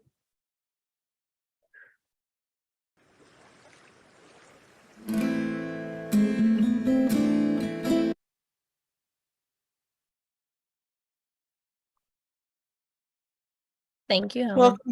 Welcome back from the break, everyone. Go ahead, take it away, Sam. All right, so good morning, everybody. I'm going to be doing the next few sections, and I'm going to start off with everybody's favorite topic, the student digital resources. So these are all reminders, so there's nothing new that I'm going to be covering. So moving on, SED has mentioned a few times that data should be up to date throughout the year. As of this moment, right now, the due date for the digital resources is the end of the year, but surveys should be updated as needed. Many times I'm asked, like, why do we have to do this? Do we really need to do this? So State Ed has advised that the district should be collecting survey data for future funding opportunities for potential funding. And every fall, they are requesting that this survey be done by districts and BOCES. And now partial surveys are accepted. So now that the partial surveys are accepted, if you're a district that provides devices to students, can you answer that one question in the survey that you provided the device and submit the surveys for students? So that question does come up quite a few times. Unfortunately, no, that should not be done, that the survey should still be conducted. And also, just in addition, BOCES and added district placements will need to report the surveys for full-time students.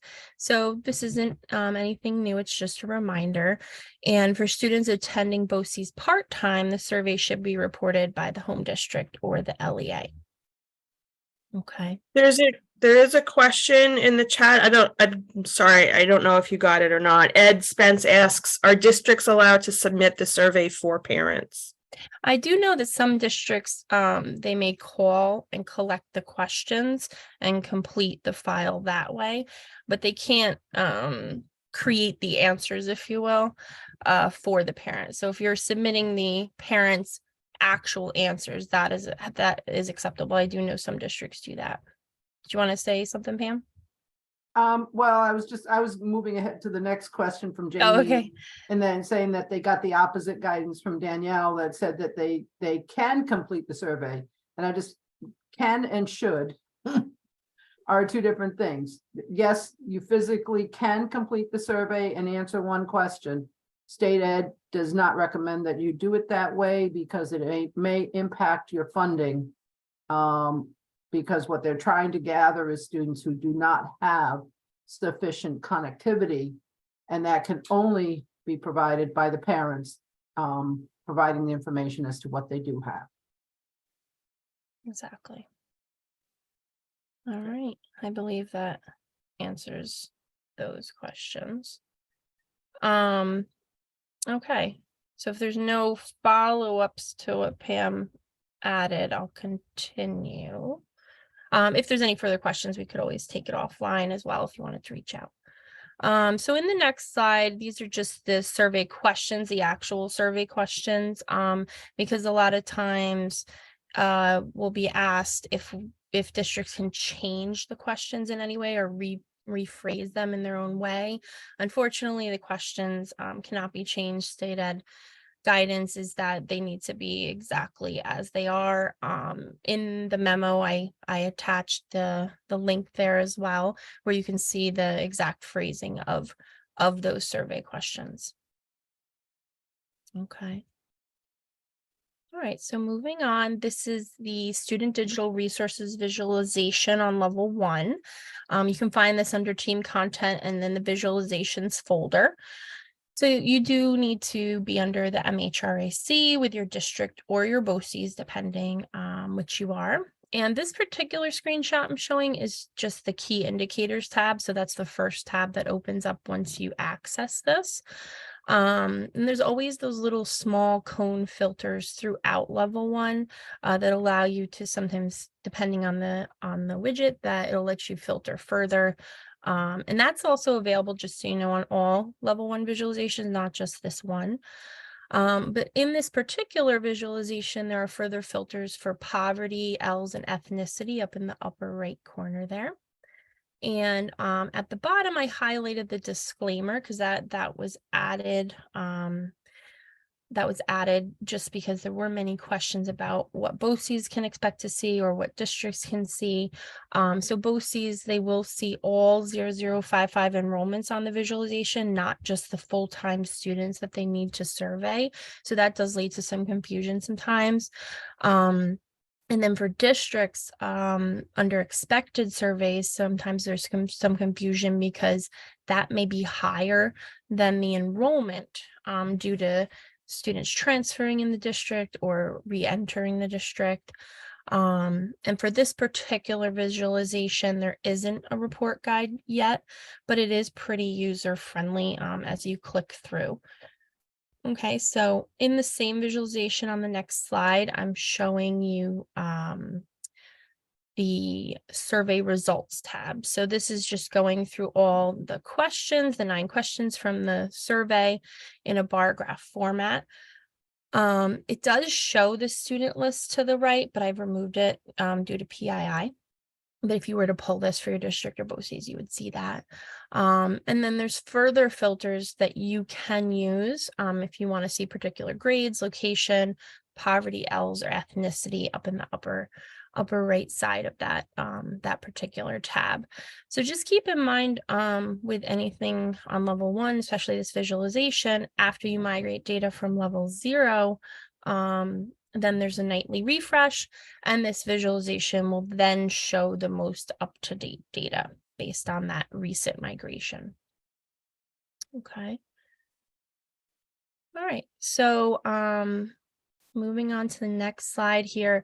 So since we're talking about level 1 visualizations, I just wanted to mention some other level 1 reports that are a great resource.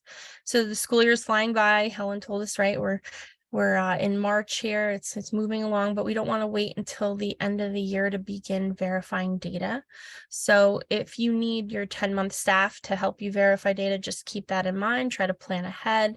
And a level 1 reports and the report guides are at that link I shared, and it'll help you with your data quality.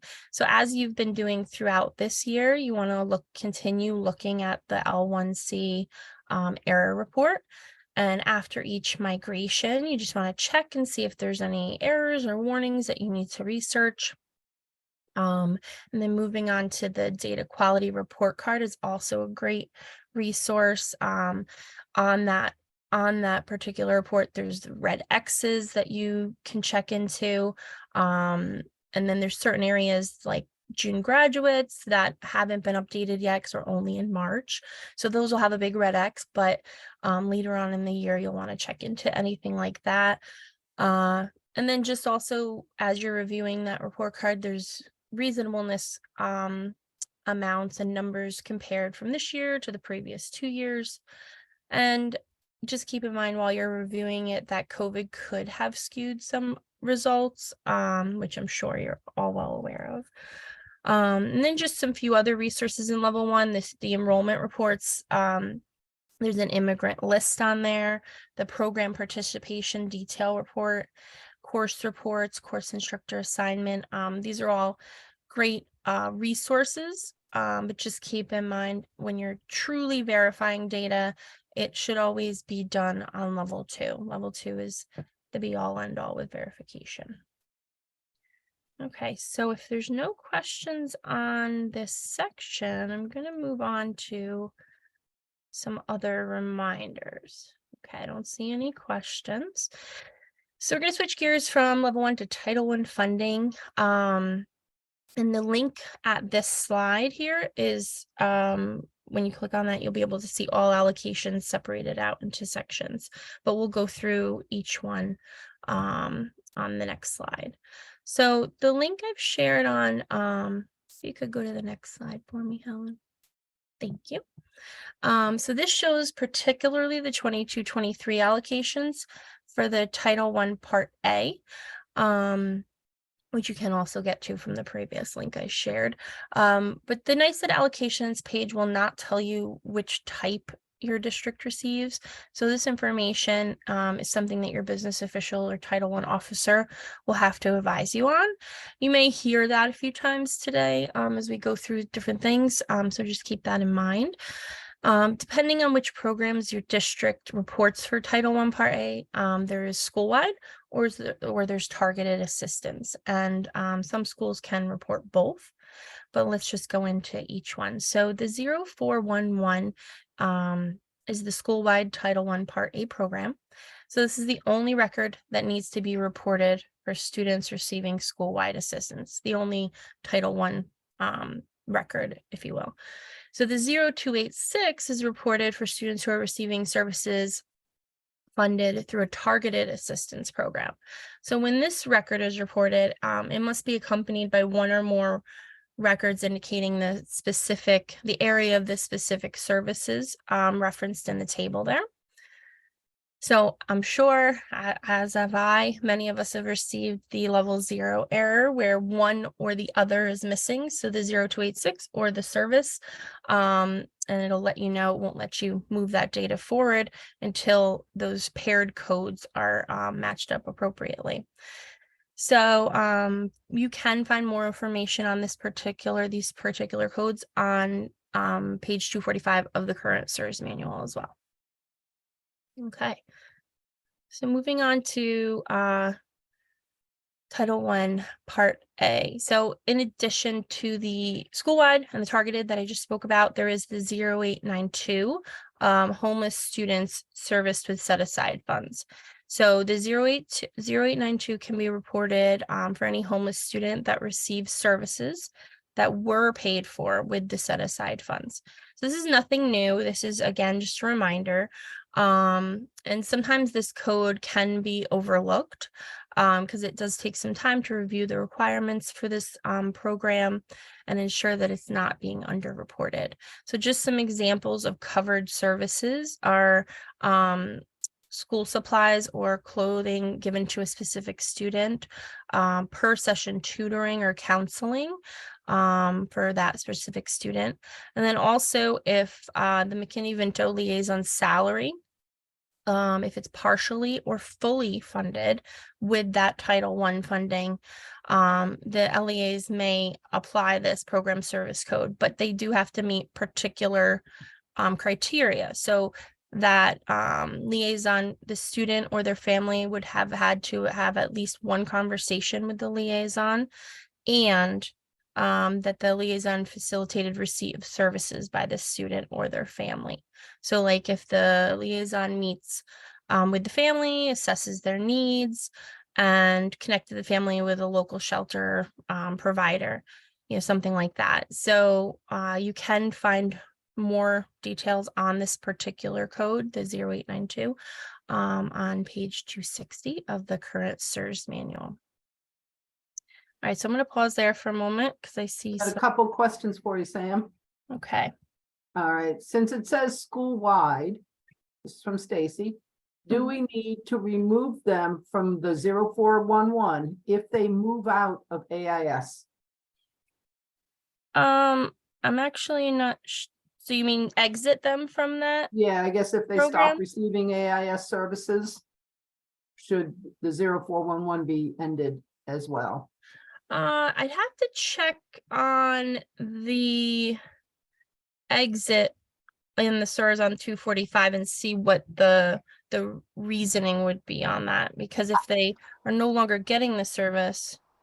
Yeah, I know with It's the, really with the who's being- targeted program. Oops, go ahead, Michelle. I was gonna say it's really dependent upon who's being served by those funds. So, and that's gonna differ district to district. So Okay. if it's school-wide, if, sometimes it could be every student in the building that's given the 0411 code, or it Mhm. could be particular students. Again, it's just dependent upon who's being served with those Title I funds. So just that they moved out of AIS is not a determining factor in and of itself. But if by moving out of AIS, they're no longer being served by those funds, then perhaps you would want to put an exit date associated with Well, that. that's the problem, is that we here in Liberty, we have a tier 1, tier 2, and tier 3. Tier 1 is whole group instruction, but they are still getting a service. And then we have tier 2, which is small group, and then tier 3 is the individual groups. So kids can move in and out of those groups as we see fit. That's why we kind of went to the 411, the whole school, instead of targeted. So yeah, the determination is made by your business office and however you're getting those funding. So they're going to let you know whether you're getting school-wide or targeted. And then based on that, you assign those codes, those program service codes, based on who's being serviced with those particular funds. Okay, I'll ask them. Thank you. Thanks, Just to add to that, looking up 0411 in the service manual, it does say the exit date is the date that the service ended. So keep Right. in mind with 0411, there may be multiple programs going on in the building.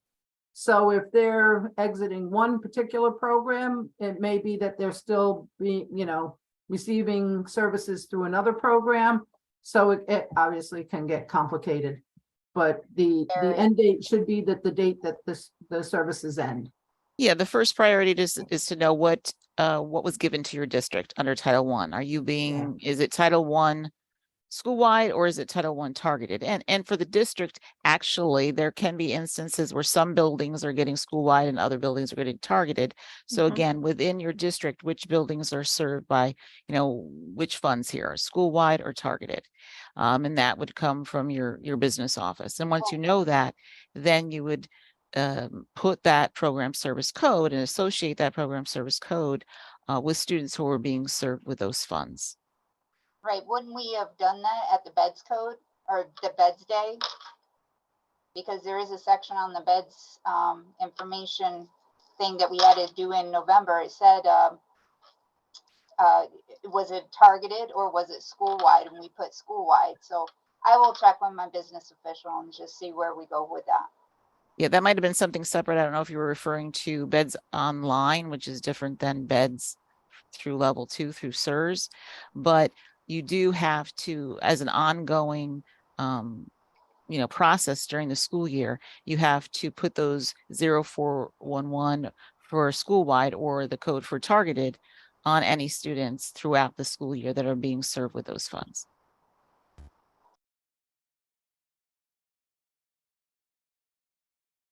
Okay. Thank you. All right, and we do have a question from Sherry about the 8272, and although we're not, and the definition of unaccompanied homeless youth. She Yeah. states that the SERS manual does not define unaccompanied very well. For example, we have a student in a shelter and their parents are not living with them. Is the student, then should that student be reported as an 8272? So they registered for school without their parent. And they're living in a shelter without their parent. It does seem like the 8272 would apply in that case, but then the second scenario given there where they are living with the parent in a motel, Yeah, That does not seem like an 8272. That would just be a homeless record that would be reported for the second scenario. Do you agree with that? well, even in the first scenario, you may have a student who is living at home and then goes to a shelter. I think what you mentioned where they register as an unaccompanied youth, it's the 8272 should be reported. Students go to shelters for a night or 3 nights, or, I don't believe historically that people have reported an 8272 for a student who simply goes into a shelter. So- We can get a little more clarification. We can try to get some more clarification on that. Yeah, Yeah. can you guys hear me? Yeah, Yep, it's Sherry. So they've been reporting all our homeless students as 8272, and I know that's not right. So Right. if you could just get some clarification, I would appreciate it. right. And I agree with Sam that the second scenario you mentioned should not be an 8272.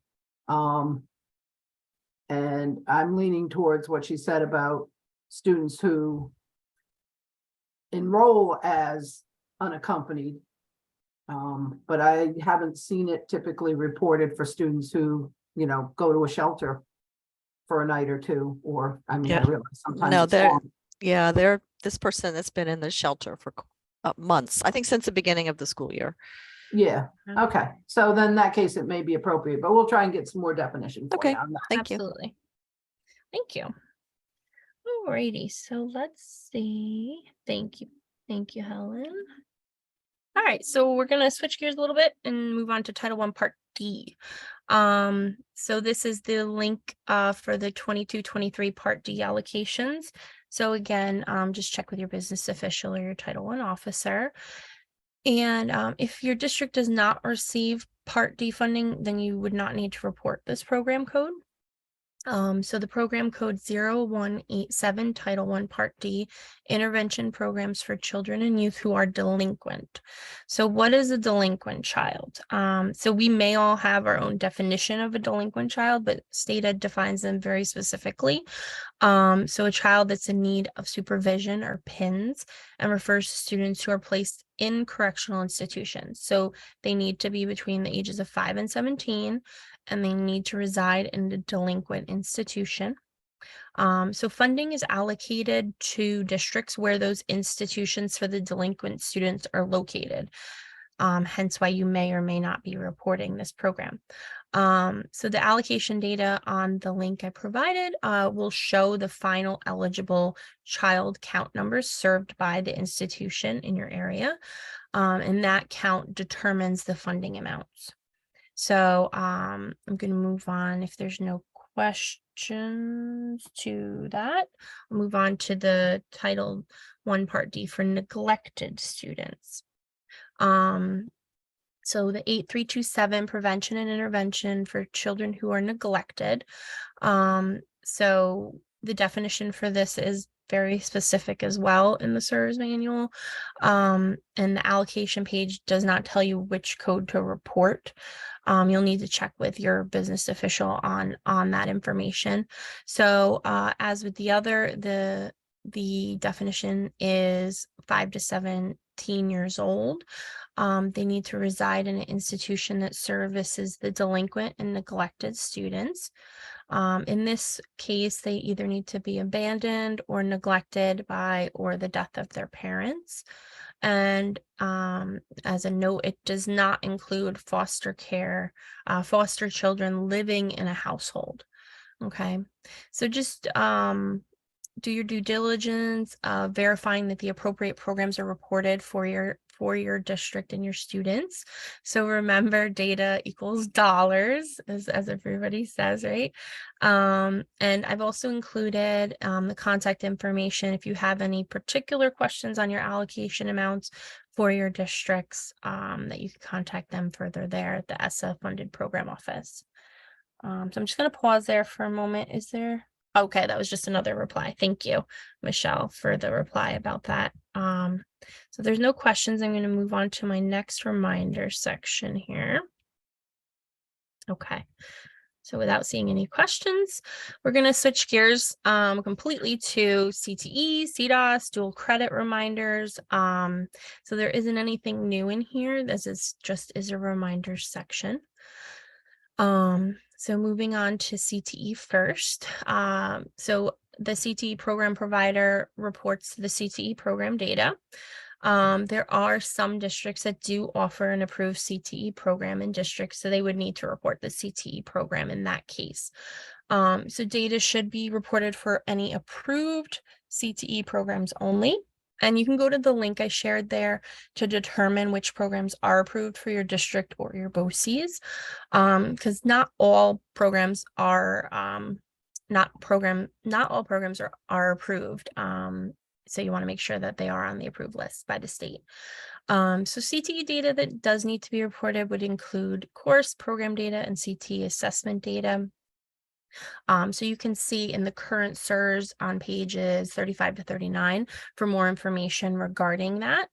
And then also, again, just a reminder that the districts will continue to be responsible for the CTE endorsements for the students' graduation credentials. So BOCES and districts, they will need to communicate to ensure the correct endorsement is reflected in the diploma type issued by the school district. So I know it's only March, you still have some time to do this, but I just wanted to get you to start thinking about it.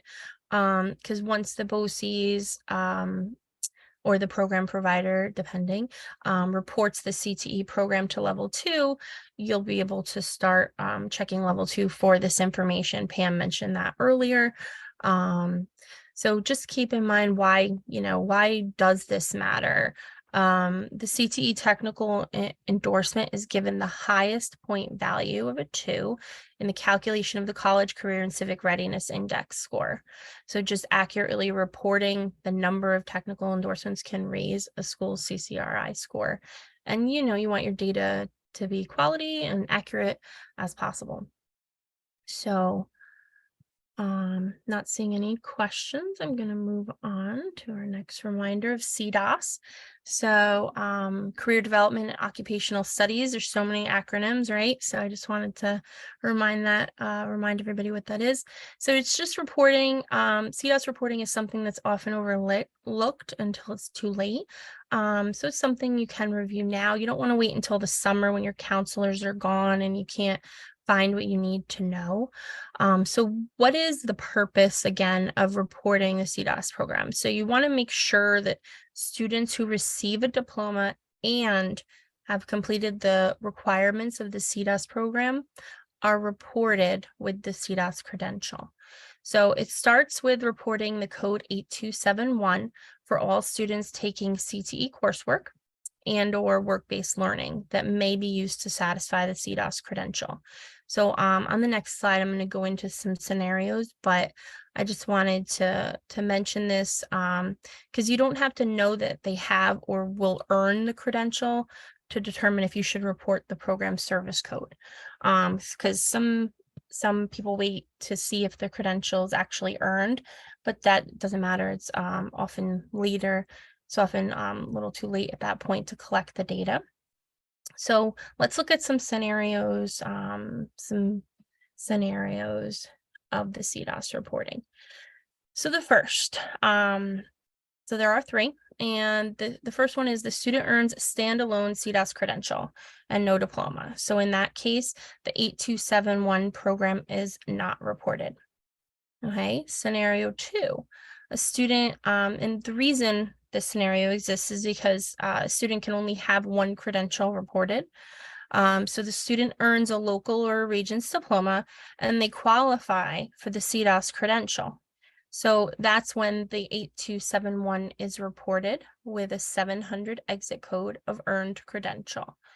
So you can see how the second scenario can easily go unreported if any piece of that is missing.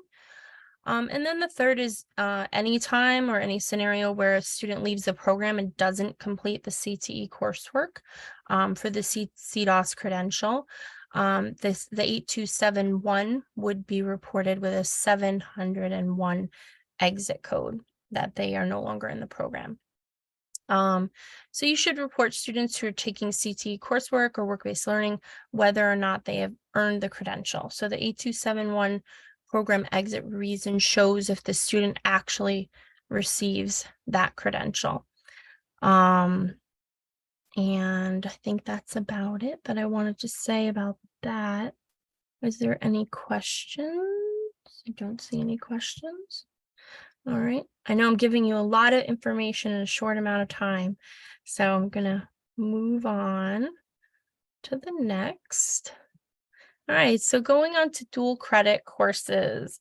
So it's when a student has the opportunity to earn college credit while still enrolled in high school. So this is through the district or BOCES. They have a partnership with a higher ed institution. And this is just a reminder to double check your dual credit records.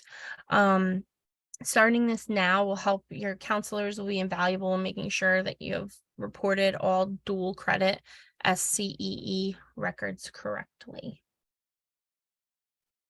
Okay. So there are two scenarios in which students should be reported as participating in a dual credit course. So the first is the courses taught at the high school or at a BOCES, in which students in the course are being instructed through an approved institution or higher ed.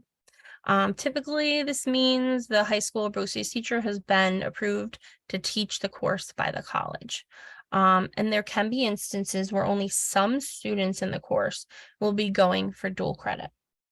So the second scenario is when a student enrolls in a college course at the college for which the high school has agreed to grant high school credit to the student. Okay, I have a few more reminders regarding dual credit. So just some considerations for dual credit. AP courses are not dual credit courses because they are not offered in partnership with a institution of higher ed. Although the word is in its name College Board, it's not a college. The second consideration for students who take dual credit courses at BOCES. BOCES is responsible for reporting the students' courses and grades, but this will affect the district's college and career civic readiness. So this is important to report accurately. You'll want to work together to ensure that all data is reported correctly.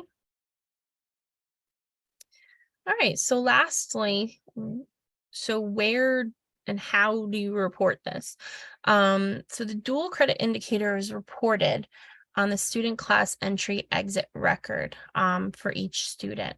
Now, some SMSs will have you set this up at the course level, and you'll need to ensure that each student enrolled in that course is eligible to be reported with the dual credit indicator. So that will vary by SMS. So you'll need to reach out to student services or your SMS support. So students are eligible to be reported if they have completed a course that culminates in both post-secondary and high school credit, regardless of whether they actually obtain the post-secondary credit. So if a student receives college credit for the course, they should be reported as yes for dual credit. If they can't receive college credit because it requires payment or some other requirement that the student will not meet, yet they still completed all the academic requirements to be eligible to receive that credit, then they should be reported as yes for dual credit. So you would always report the SCEE record with dual credit in the year that the credit was earned. Okay. So I'm going to pause there. There is a question from Kathy Hoey, but you really just answered it. She asked that since Duchess is now charging for credits, can we still check yes if they don't pay for the credit? And you did say that it should be reported as yes, whether or not the student pays for the credit, correct? Right, as long as they met all the requirements to earn the college credit, yes. Thank you, good question. All right, so lastly on dual credit, on the next slide, we're gonna go, how do you verify all this information, right? That if a student's course was reported to state ed. So first you have to allow the data to migrate to level 2. And then you'll want to check the SIRS 330 report. And once you drill down on the number, you'll be able to see the students that have the dual credit indicator right there. Thank you. All right, so I'm going to pause for a moment before I go into the next section. See if there's any other questions. Okay. All right, so this is my last part here, my final section on assessment reporting. Again, I know it's March. I know this is a little early to think of, but I just want to put that seed in there so you start thinking about it over the next few months, okay? So on the next slide, the Regents and Nicetel exams are reported by our testing department, as we all know, so they are not added to level 0. However, there are exams that should be reported to level 0 from your SMS or frontline, depending. So there's COSIF, Alt-Reg, CTE, CCR, CDOS, LOTE, and the ARTS sequence. So if your district is required to report COSIF for this school year, they will be imported from frontline IEP into level 0. So you should work with special services regarding COSIF if your district is required to report, and I believe Sarah will cover that in a little bit. And as I mentioned previously, the CTE assessments are reported by the CTE program provider later in the year. And in most cases, it would be a BOCES unless you have a CTE program in your district. And we'll go into some reminders about the other assessments in level 0. Okay. And is there a question pop up? Okay, Nope. I'll check that in a moment. Thank you. All right, so moving on to Alt-Reg. So this will be some of your AP and IB assessments for this year. And this chart just shows all the approved exams. This is in the SIRS manual as well on pages 166 to 167 for this current school year. And the College Board did stop offering the SAT subject exams in January of 21. But you'll notice these codes remain available in the 22-23 school year for historical reporting only of the previous years. Okay. So when choosing the CCR category, you're really talking about, again, other AP and IB assessments that were not reported under Alt-Reg. And to see a complete list of the CCR exams, there's many of them. So in the SIRS right now, that's pages 168 to 179. And the CCR assessments do feed into the accountability metrics and is reflected in the SIRS 108 CCR accountability report, which isn't being updated yet. But once it does, you'll want to make sure that is accurate. And the SIRS 108 isn't a certified report at the end of the year, but it should be reviewed for accuracy. Okay. So next, so CDOS, as I mentioned earlier, Career Development Occupational Studies, LOTE language other than English, and the ART sequence assessment codes are used to populate the SIRS 340 and 341, which are the graduation exam requirements, summary, or details reports. So you want to report the assessment measure code and either leave the assessment score field blank or record pass. So failures are not reported. So if a score of F or failure is accidentally reported, the associated column on the SIRS 341 will still display a yes for that assessment. So it is important that you make sure that failures are not reported to SIRS. So the project diploma type will only show advanced designation if the student meets all assessment requirements for it. To indicate satisfaction of requirements for CDOS pathway. So just for CDOS, use the CD001, the CDOS pathway exam, which indicates that a student has passed one of the department approved pathway assessments in CDOS. And I've also included the link there for the CDOS approved pathway assessments. And once you go there, you may notice that it was last updated of August 2020, but that is the most current version that we have to date. And on page 155 of the current SIRS manual does have further information regarding those items. Okay. And lastly, for LOTE and sequence assessments, so just notating the LOTE pathway assessments, starting with that. For students who take the approved Chinese, French, Italian, or Spanish pathway exam. So those should be reported. And then the checkpoint A does not need to be reported to SIRS. That's a pretty common question. Because the LOTE checkpoint B does need to be reported for students that pass the exam. So again, if a student fails that exam, you're not reporting it to SIRS. Reporting the checkpoint B identifies students who fulfilled requirements for the regions with advanced designation. If a student passes the LOTE pathway exam, the LOTE checkpoint B does not need to be reported. Okay, so when students are exempt from the LOTE requirement per IEP, the LT000 LOTE exempt should be used. I know that was a little confusing previously with COVID and all that, but that's per the IEP. And then for regions of advanced designation, students can use the 5-unit sequence in CTE for the SQ001 or the ARTS SQ002. And if there aren't any questions, I think I saw something pop up. You did. We have a question. What grade do you use for the LOTE exempt or the sequence? What grade? Oh, the exempt. I don't think there is a grade Yeah, I don't reported think- when it's exempt. I'm pretty sure it's blank. But the sequence, I would believe it would be the earned grade as long as it's above a passing grade. But I could double check for you, Kathy.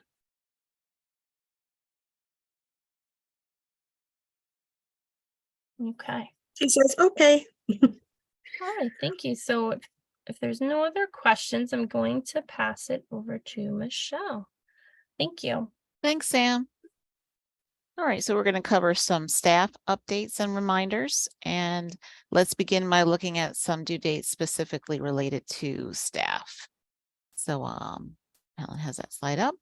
So these are a subset of the dates on the timeline that are related to staff templates and templates that have dependencies on staff data. So some of them were mentioned previously, like the May 12th date.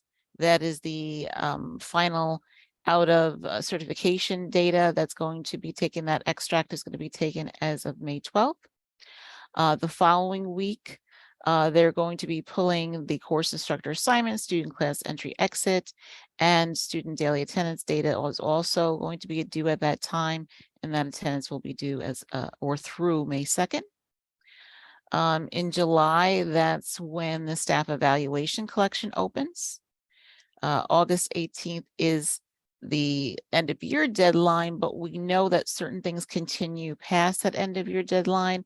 So that in October, they'll be pulling the staff evaluation scores and ratings. And then October 27th is when the certification is due for staff evaluation. All right. So regarding staff evaluation, we have heard that this data is expected to be reported this year, and later this spring or summer, APPR summaries will be posted to the IRS portal for districts. In the latest SIRS manual release, which we received yesterday, because there's always an update, like immediately prior to the DDC meeting, there was guidance that indicated the following. Quote, for evaluation plans approved prior to January 1st, 2020, educators whose evaluations are based on grade 3 to 8 ELA/math state assessments or any state provided gross scores reported data must include only transition scores and ratings. Those whose evaluations are not based on 3 to 8 ELA or math state assessments or state provided gross scores reported data must include only original scores and ratings. For evaluation plans approved after December 31st, 2019, original scores and ratings based on the measures and assessments included in the approved evaluation plan / variance should be reported. So this has to do with your APPR plans. You may or may not be directly involved with that in your district, but this is how they go about producing those APPR summaries that they'll post on the portal for you, and how you'll go about submitting your evaluation scores and ratings. And for reference, this was on page 121 in the current SIRS manual. We haven't been given any additional details on this yet. As soon as any memos are sent out or any additional guidance is posted, we'll certainly let you know. And you've got a question. Okay. Does the RIC plan to offer any webinars or workshops specifically geared to staff evaluation reporting? I know that we had done that in the past and over the last couple of years because, it was quote unquote optional.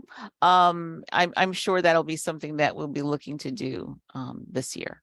We haven't had any plans for it yet because this is all kind of new information, if you will, but I'm certainly will be here to assist the districts as we have in the past. Okay, so moving on. So aside from staff evaluation, you should also be reviewing the rest of your staff information, including staff snapshot, staff assignments, staff attendance, and staff tenure. So you want to visit the staff folder in level 2 to view those verification reports. And there was another late breaking news item from the SIRS manual release yesterday, and that is related to staff tenure appointments. This can be found on page 110. And quote, although teachers can be certified in multiple areas, teacher tenure is only granted once by an employer, although there may be some exceptions for teachers who leave an employer for a significant length of time and return. If they have more than one appointment, the tenure area is determined by the appointment that constitutes more than 40% of their time. The reported area of tenure should be consistent with their primary appointments and certification area. Okay, so again, that's on page 110 in the current SIRS manual. All right, so if there are no questions there. Yeah, I just want to say to Helen, already texted her thanks, but I just want to point out to the other folks in the meeting that Sherry shared with us a link to the educator evaluation plans. Mhm. So if you have questions on what your district's plan says, you can feel free to follow that link and go look up what your district's specific plans are if you're not aware. Yes, thanks, Sherry. That will be the full plan, and what SED is, they create a summary that's more geared directly in terms of what has to be reported through SIRS, and those are the summaries that they will post later on in the spring or summer to the IRS portal. So thanks very much, Sherry. All right. So teacher certification matching, we saw that that's going to be due, the final extract for that May 12th. During January's DDC meeting, we took a deep dive into the teacher certification matching process. So feel free to review that recording or those materials, as there are many pieces to this puzzle. You'll need to use the SIRS 328, which is the out of certification verification report, in conjunction with the SIRS 329, the staff certification report, and the course crosswalk, which is posted on the portal to resolve any issues. Of course, related to that would be staff snapshot and course instructor assignment, because they also play an important part in this whole process, and they must be complete and up to date in order for the matching process to be accurate. So it can take time to investigate and make necessary changes here. So please start now if you have not already done so. You want to start with a SIRS 328, and you can filter that to see to see specifically which teachers are coming up as out of cert. Also, when verifying, remember to look for teachers who may not be reported at all. So if there are any teachers who are missing. So, what happens with this staff data? And so if we look at the next slide, you'll see that many of the data items will be reported to the public on data.nicet.gov. So we're going to go over a couple examples here. So for example, on the next slide, we're just talking about teachers teaching out of certification. Well, that information does appear in the school report card, and that is under staff qualifications. So, and you'll see staff qualifications and teachers teaching out of certification. And, you know, again, this just gives you that example of that and what that will look like on the school report card. This same section also shows information on experienced and inexperienced teachers. So if we look at the next slide, you'll see what that will look like on the report card. Teachers working fewer than 4 years are considered inexperienced, and this is based on information reported in the years of teaching experience and staff snapshot. Principals are also reported based on the number of years of experience in staff snapshot, and 4 years is the benchmark here as well. So you don't want to overlook this in your review of your staff snapshot data. Also, if we look at the next slide, in the student and educator report, which is separate from the school report card, additional staff information is reported to the public on both teachers and non-teaching staff. And this information is obtained through staff assignment. So you get staff counts, that's coming from staff assignment, and staff attendance. You see the teacher attendance rate information. So under staff counts, you're going to see number of counselors and social workers in addition to teachers and principals. So you want to ensure that you have staff assignment records for staff members working in these areas. There have been some discussion about adding nurses and librarians here too. The 21-22 report has not yet been released, so once they're available, we will have to check to see whether they were included. So again, just to kind of let you know that some of that data follows through, that you are reporting through these staff templates all the way up to the public release on data.nice.gov. So if we have no questions here, I'm going to pass it along to Sarah Cross in our Special Services Department. All right, Michelle, thank you so very much for that. Welcome. Thank you. My name is Sarah Cross, and I'm a part of the Special Services team here at the MHRIC. You may also be familiar with my coworker, Sean Cheatham. So I am here today to discuss some state ed reporting that we have relating specifically to our special ed students. So what's going on currently? We have from Frontline IEP, we have the program fact extracts. Those are continuing, and that includes our type of disability, our Section 504, our alternate assessment, 504 plan safety net, as well as the SE snapshot and bed stay snapshot. Additional extracts that will be beginning in a couple months, starting with the import number 21, which is on June 16th. That's our SE snapshot, the end of year snapshot, our SE events extract, specifically for indicators 11, 12, and 14, as well as our assessment fact extract, or COSIF, for indicator 7. Next slide, please. Thank you. So just as a reminder, we have some indicators that are specific to districts and some that are specific for all districts. So on the left-hand side, I have indicators 7, 11, and 12. Those rotate between districts. So your districts will not have that due every single year. I think it works out to be, you'll have it due once every 6 or 7 years. And then the ones on the right-hand side, your end of year snapshot and all of those others, those ones, all districts do have due every year. And I have on my slides which districts do what. So the Mid-Hudson-RIC Special Services team will be hosting workshops to go over these specific indicators with your special ed staff. Beginning in May, we'll cover individual workshops for those districts that have those due. And then May through June, we'll be hosting our end of year snapshot workshops open up to all of our districts. All right, so the first one that we're going to touch on is indicator 7. This is the preschool child outcomes summary form, the COSIF.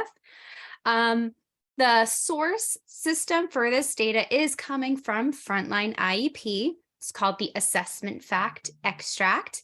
And in level 0, the category is the assessment / COSIF.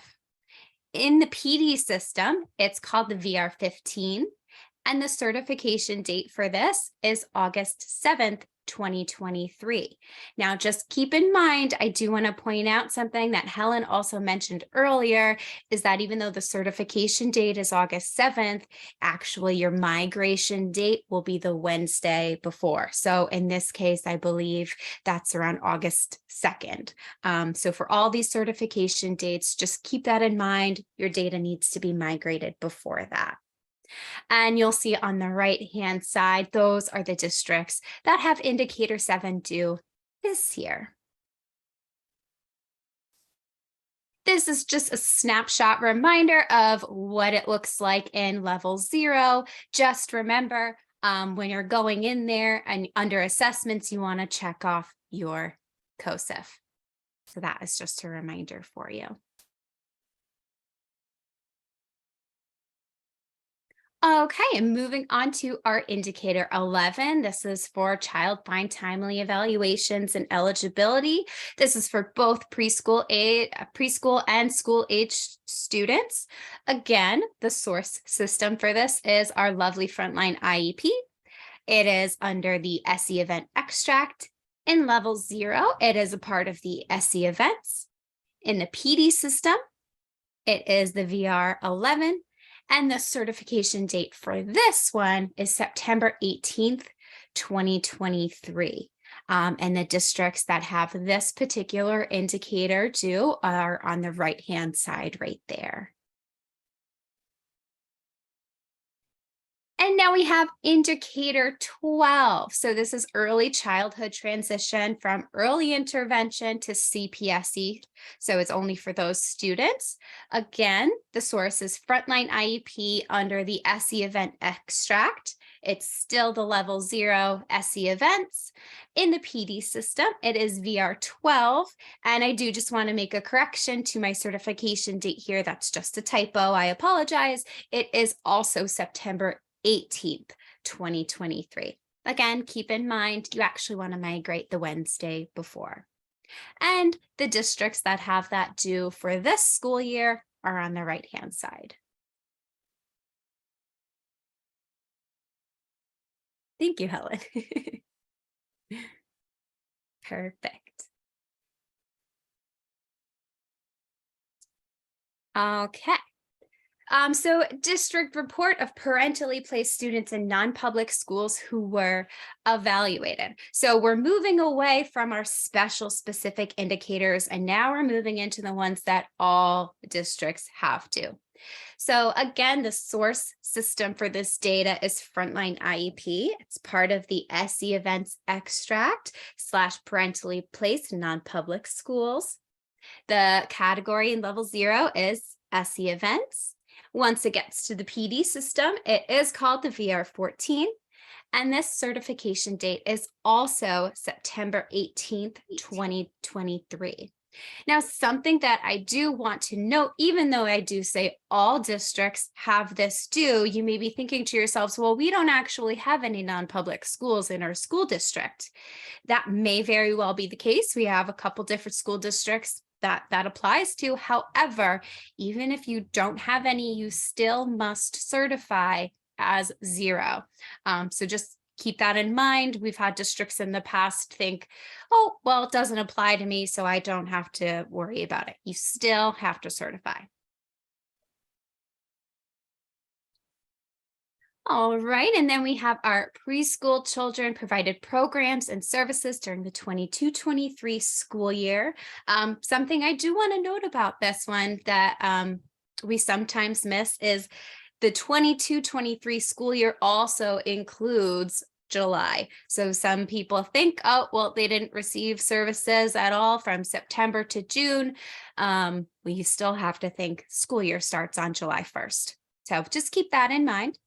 The source system for this is Frontline IEP, but it's a part of the end of year snapshot. The category in level 0 is your SE snapshot / the end of year snapshot. So again, all districts have this due. In the PD system, it's the VR13, and the certification date for this is different. It is August 7th, 2023.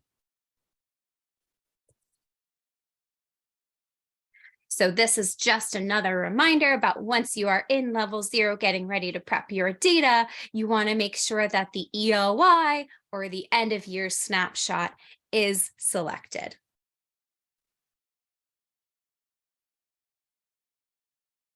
Alrighty, so then we have our coordinated early intervening services or our comprehensive coordinating intervening services. This is not applicable to all districts. It is for school districts that have used up to 15% of their IDEA federal funds to provide these services during the past 3 school years. The link that I have at the bottom of this slide will bring you to a list of the school districts that this is applicable to. As of this morning, however, it still says under the CEIS category that the list is coming soon. So it has yet to be announced. When we host our workshops later this spring and summer, we will be checking that regularly and updating your special ed staff if your district is applicable for this. And thank you. Moving on to our Title I Part A. So we offer the extract for Title I Part A from Frontline RTI or RTI Edge. We sent out our authorization forms back in December. We have received them back. Altogether, we have 14 districts that have opted for their data to be pulled from Frontline RTI or RTI Edge. All other districts either, opted for their SMS or another option.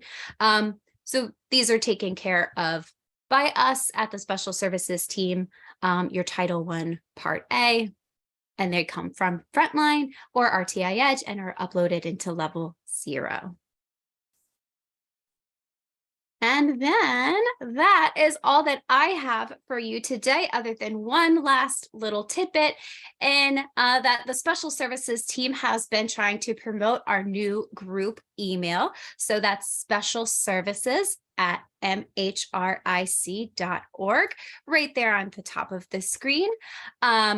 The whole team gets that. So if I'm out, if Sean's out, if anybody's out, we all get it. We can all hop on that. Any questions, comments, or concerns that you may have. There's our joint phone number as well. And Sean's email, as well as my email, are there. We're always available for you, but we please ask that even if you're emailing us directly, just CC Special Services on that, please and thank you. So thank you all very much. Thank you so much, Sarah. That was great. We just have a few minutes left on our meeting today. So I'm going to go through the next slides fairly quickly. Testing Services has provided the following slides, which will be included in your email that you will get after the meeting. As always, if you have any questions for testing, there is their contact information. They've also provided a recording, so that will be sent to you after the meeting as well. Our next DDC meeting is the last one of the 22-23 school year. That's going to be on Tuesday, June 6th. And again, that will be a virtual meeting. So make a note of that. And let's see, were there any final questions that people had that they didn't get a chance to answer? During the session. We'll have a couple minutes, 1 or 2 questions for Q&A. If anyone has them, they should be typing them in the chat now, or that's the easiest way. But if you want to make yourself heard, you can unmute yourself. I'm not hearing anyone who's jumping in. I'm not seeing anyone who's jumping in on that. So this is how to contact the Data Warehouse Help Desk at the datawarehouse.mhric.org email address, and our extension is 1364. So we're almost always available to take your call or look at your email and try to help you out. The last thing that we do have for you today, for anyone who's interested, is the option for networking. So if you would like to network with your colleagues from other districts, go ahead and stay on this Zoom call. I will be making breakout rooms. If you need to leave or would like to leave, you are absolutely free to do that as well. So I will say thank you to everyone who joined us today. And we'll just give it a couple of minutes. And then at noon, exactly at 12 noon, we will be opening some breakout rooms for the people who choose to stick around. So I'm going to stop recording now and say thank you one last time. Helen, I had a question. I'm sorry. Yeah. Okay. Yeah. I was having trouble with my computer, so I thought I was typing and then I couldn't find messages. But anyway, I have two questions and I couldn't find the answer. in the chat. One is the dual credits. Somebody asked a question if, I think it was Duchess, if you're charging, if students are not paying for the college classes, is that still considered dual credit? If it's a dual credit class and they have met all of the requirements of the dual credit class and passed it, then yes, it should be reported as pass, even if they don't pay. Okay, so if they fail, then it's not considered dual credit then? If they fail, it's not reported. Okay, So if if the student passes, then a P should be reported. But if a student fails, it's not reported to the data warehouse. okay. And one other question about the CDOS, the CTE and the work-based learning. So does that have to be recorded in our student management system, or does that get pulled like from the BOCES CT reporting when a student becomes a concentrator? Like we would have to hear from BOCES if the student completed the program and has the hours and became a concentrator? I can jump in on that one. Okay. The work-based learning is reported as a course, and it's reported in the year that the students meet the number of hour requirement, which I think is, this is off the top of my head, but I think it's 54 hours. If the students meet that, when they cross that threshold and have the required number of hours, the program provider, which is typically BOCES, would report the course to indicate that they'd met that requirement. So it is up to the program provider to report it. Thank you. Okay, Thank you, Pam. you're welcome. Awesome. talk to Thanks, you. Pam. Okay, so wonderful. If that is it, I'm going to go ahead and make some breakout rooms for everyone who would like to spend a few moments with their colleagues. I will make myself available. I will stay available. And let's see, I'm going to make those rooms now. We have about 35 people remaining. I'm going to take away the co-hosts and I'm going to automatically assign, let's say I've got 25 people. All right, I'm going to make 5 breakout rooms. That's going to put about 5 people in a room. It might be 4 people in a room. How about 4 rooms? 20. There'll be about 5 people in a room. Okay, so I'm going to create this. Good job, Luis. And, you know, I'll hang out as long as you want. There's no real end time to this. I would like to eat lunch at some point. So, you know, we'll say at 12:30 at the latest. And I'll be here if you need me. So here we go, creating the breakout rooms.